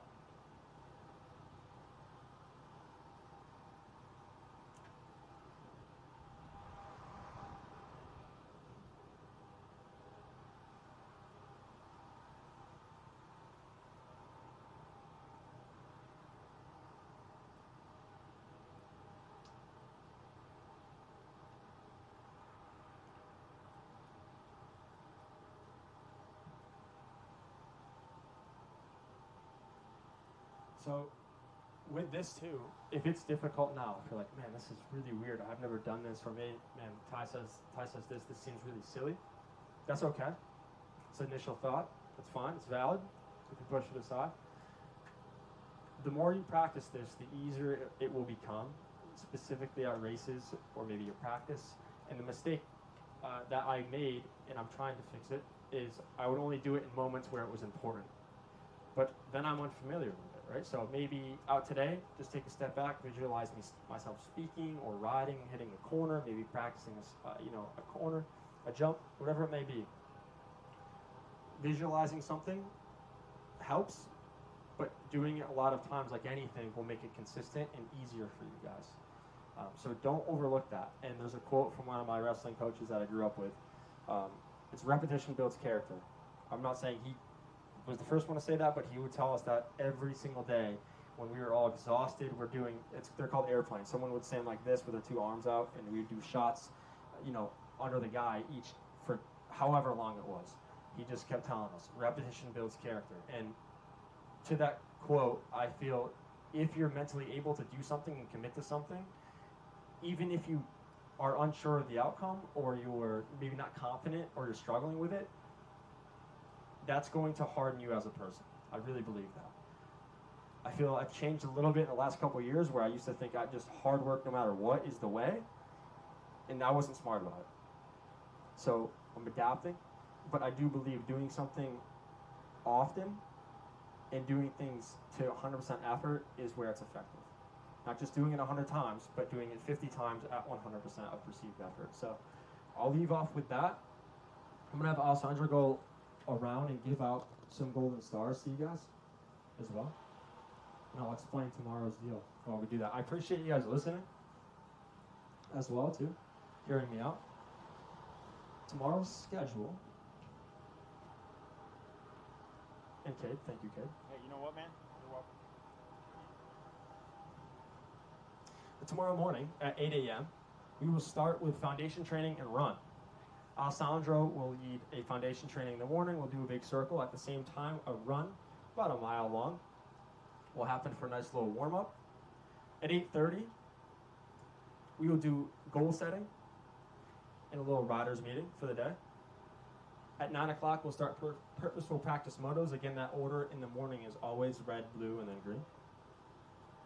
At 10 o'clock, we'll meet back at the tent for our first rotation of corner skills. Tomorrow is corners. We'll rotate at 11 o'clock, one rotation. That'll bring us up to lunch. We'll finish from 1 to 2. We'll do a team activity at 2 o'clock. I don't know if that pond is safe to be swimming in. I don't know. If there's a body of water, I can maybe suggest that the team activity is swimming. But we always change it each day. It's very, very fun. That will bring us up to 3 o'clock, 2:45 specifically. And we'll do our second set of purposeful practice motos. Again, the afternoon order is swapped. Green, blue, and then red. And that will bring us right up. Oh, and alongside that is film study as well. You'll get a text with that order because it's not the same as the motos. So that way you don't miss out on a moto or film study. But today's footage will be used in tomorrow's film study. So that's really, really cool. And that will bring us up 4 o'clock mindset. If you guys need anything, we'll be here. Thank you for listening to me speak. I appreciate your time. Anything, Ken? Yeah. Just because you guys are done riding does not mean you're done drinking water. It's still No riding in the pits. No riding around. No riding around? Yes. Okay, no riding around. Cool. But seriously.